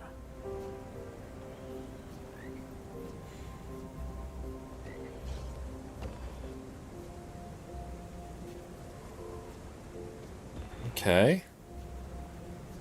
Ooh, some transference ones there. Okay, yeah, we'll actually want to do that. That will actually allow us to convert a whole bunch of these into gold. So if we get... Yeah, we straight up just get 5 of them. It's actually a pretty hype way to convert these to gold. Where is the Wizard's Vault? So one case where upgrade extractors I think are really worth it.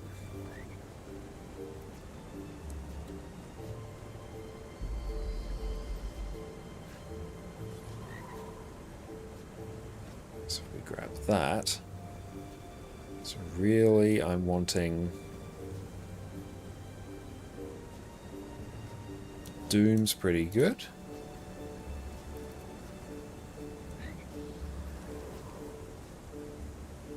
Rage is bad. Celerity, that's a good one.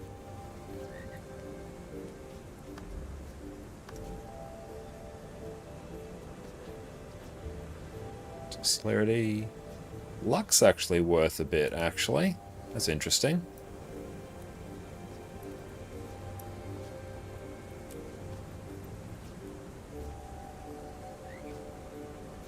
So we've got Death Wish here.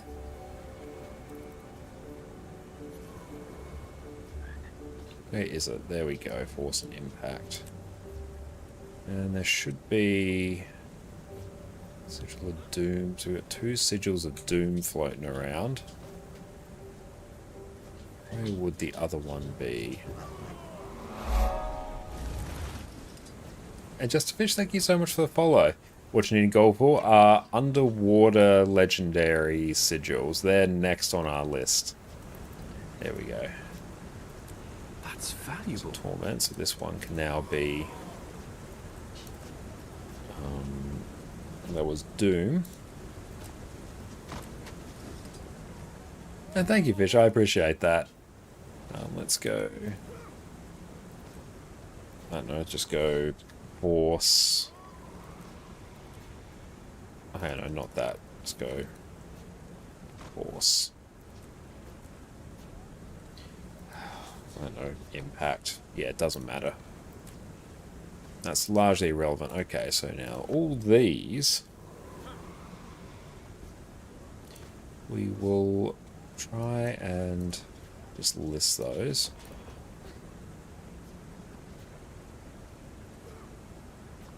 Now scroll down to the bottom. There we go. Force. I'll actually be smart and list these.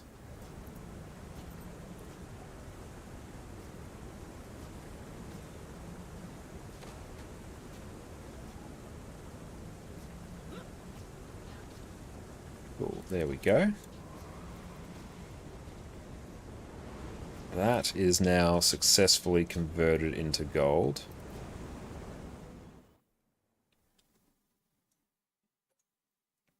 It's good as well, because we still have all these other ones here. You can surprise Zack by the cat. Like, all of these, we can extract down the track.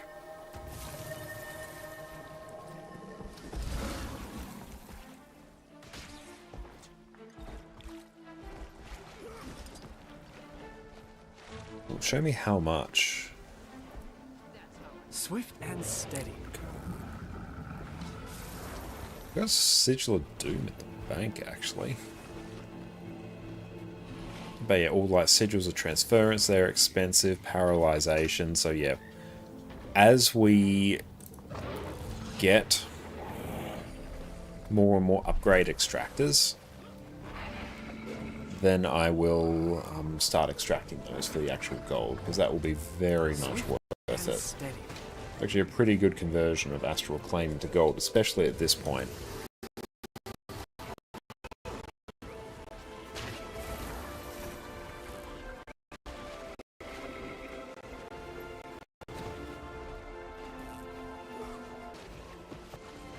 got avatars of light.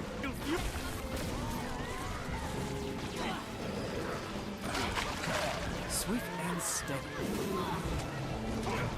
Pounded into dust!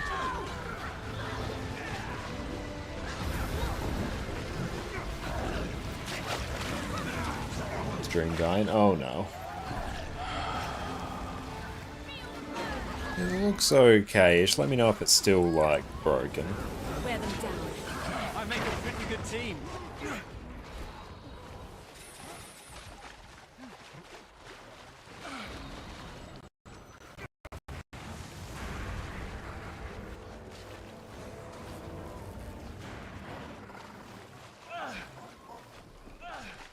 Okay.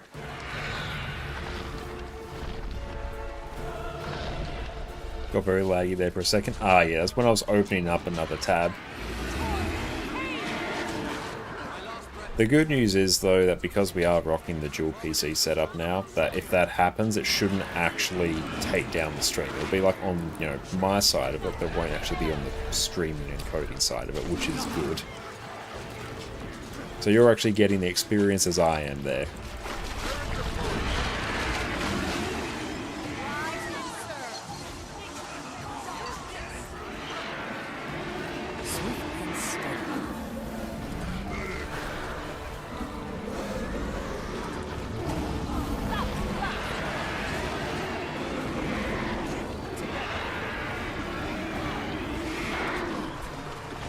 Just back into Jungle Worm.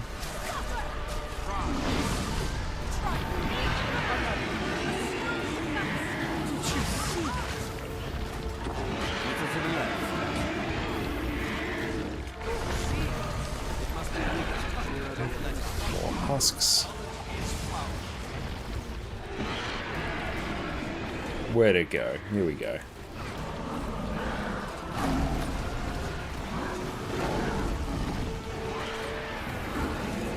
And it just gets deleted. I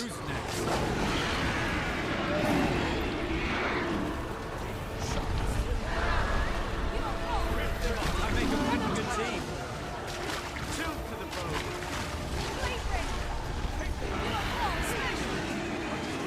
5% probs going again.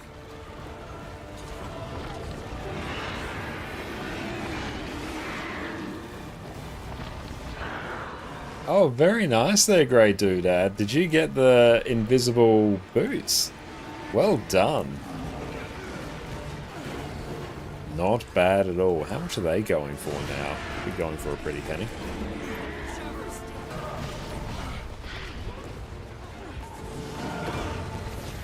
All I need is one breath and one bullet.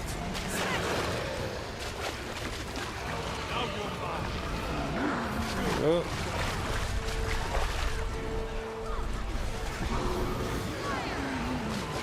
Seventh drop. Very nice. Grab that. Cool. So that is our weekly done. Cool. That is many astral acclaims. Was actually probably most worth it for me because legendary weapon starter kit, I will get that at some point. It's actually not that worth it for me to get just yet. What's more worth it is to finish grabbing those.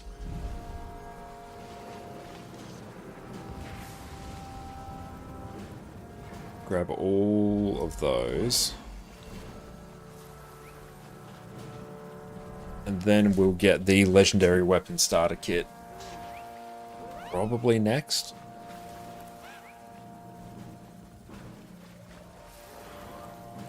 Tidy that up a bit. That's valuable.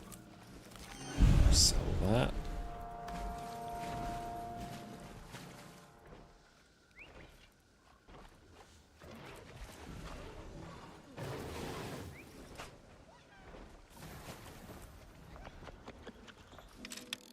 Very good. We've landed on the pistol thief build now, so that will be good for our upcoming build guide.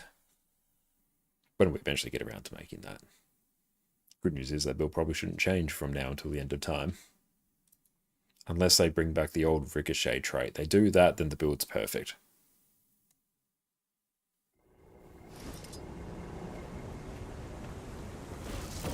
Okay, so let's go consolidate some of those, done. Now, where is Atune?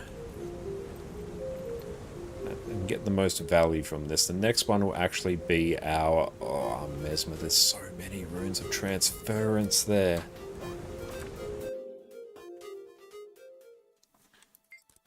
Yeah, let's get all the runes of transference.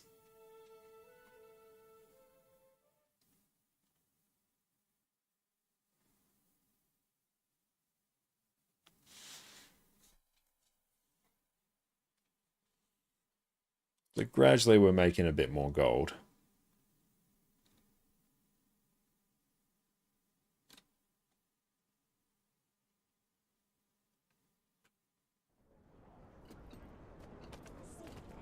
Where is the bank, and why is this character here in Lion's Arch?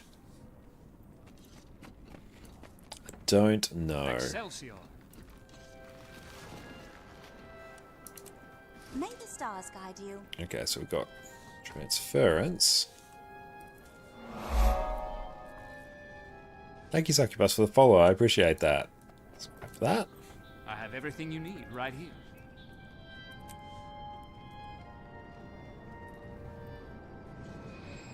So customize. That one will go back to transference.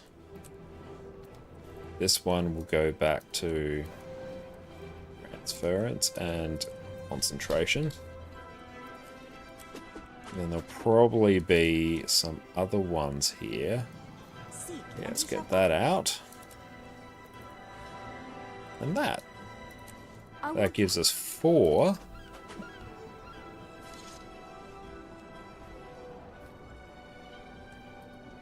Which we can then sell for that much. Beautiful. Not too bad. We can just flog these off as well. May the stars guide you. I'll put those infusions in at some point when I need it. But beautiful. With that, we're going to go and tee up a raid now. We're going to send everyone out to Perfect D tonight. So let's go and tee that up. Oh, he's just in there as well. Let's try and get in while we can. Let's go tee this up. Awesome. Excellent. Everyone, thank you so much for tuning in tonight. I really appreciate it. And we're going to check out my YouTube channel as well, where we just upload a new guide on Guild Wars 2 efficiency. But yeah, thank you all so much for hanging out. Thank you all for enjoying the Pistol Thief action. It's been a good time. But yeah, we're going to go get ready for bed. You will take care. We'll catch you all on Wednesday. We're going to be on NA. So take care, team, and cheers. Reaper enjoys Around the World Rejoice. After years of languishing on the outskirts of PvE content, getting laughed at by classes with their 40k DPS benchmarks, watching in horror at every set of patch notes as your axe just received another 5% damage buff. The internet has finally the buffs we've been crying out for years. Now, raid bosses will battle a class 11 years in the Reaper. Welcome on. As of the last balance patch, Reaper got some massive buffs to its overall damage, and has returned from its Heart of Thorns glory days. Not only that, the Reaper Shroud 3 skill, Infusing Terror, has had its damage reduction increase from 20% all the way to 66%. This means you can stay in Reaper Shroud for longer, spin to win for big old numbers, and are more survivable than ever. All these buffs get stacked on top of Reaper's already easy to learn rotation, its hard-hitting skill super fun to land, and all the Lord of Death you can muster, which into one of the most fun DPS builds Guild Wars 2 has to offer. It's a good time to be a Necro enjoyer, friends. Let's jump in to the premier power damage Necros. Reaper, your Death Shroud will be replaced by Reaper Shroud. Here, your Shroud skills get replaced by far more aggressive AoE skills. You can also get your cosplay on with the very edgelord Scythe while in Shroud. An important note, your Reaper Shroud is a big piece of the damage puzzle for you, so you'll want to avoid as much damage as possible while in there to protect your life force. More life force means more damage. Your Reaper Shroud auto attack will cleave through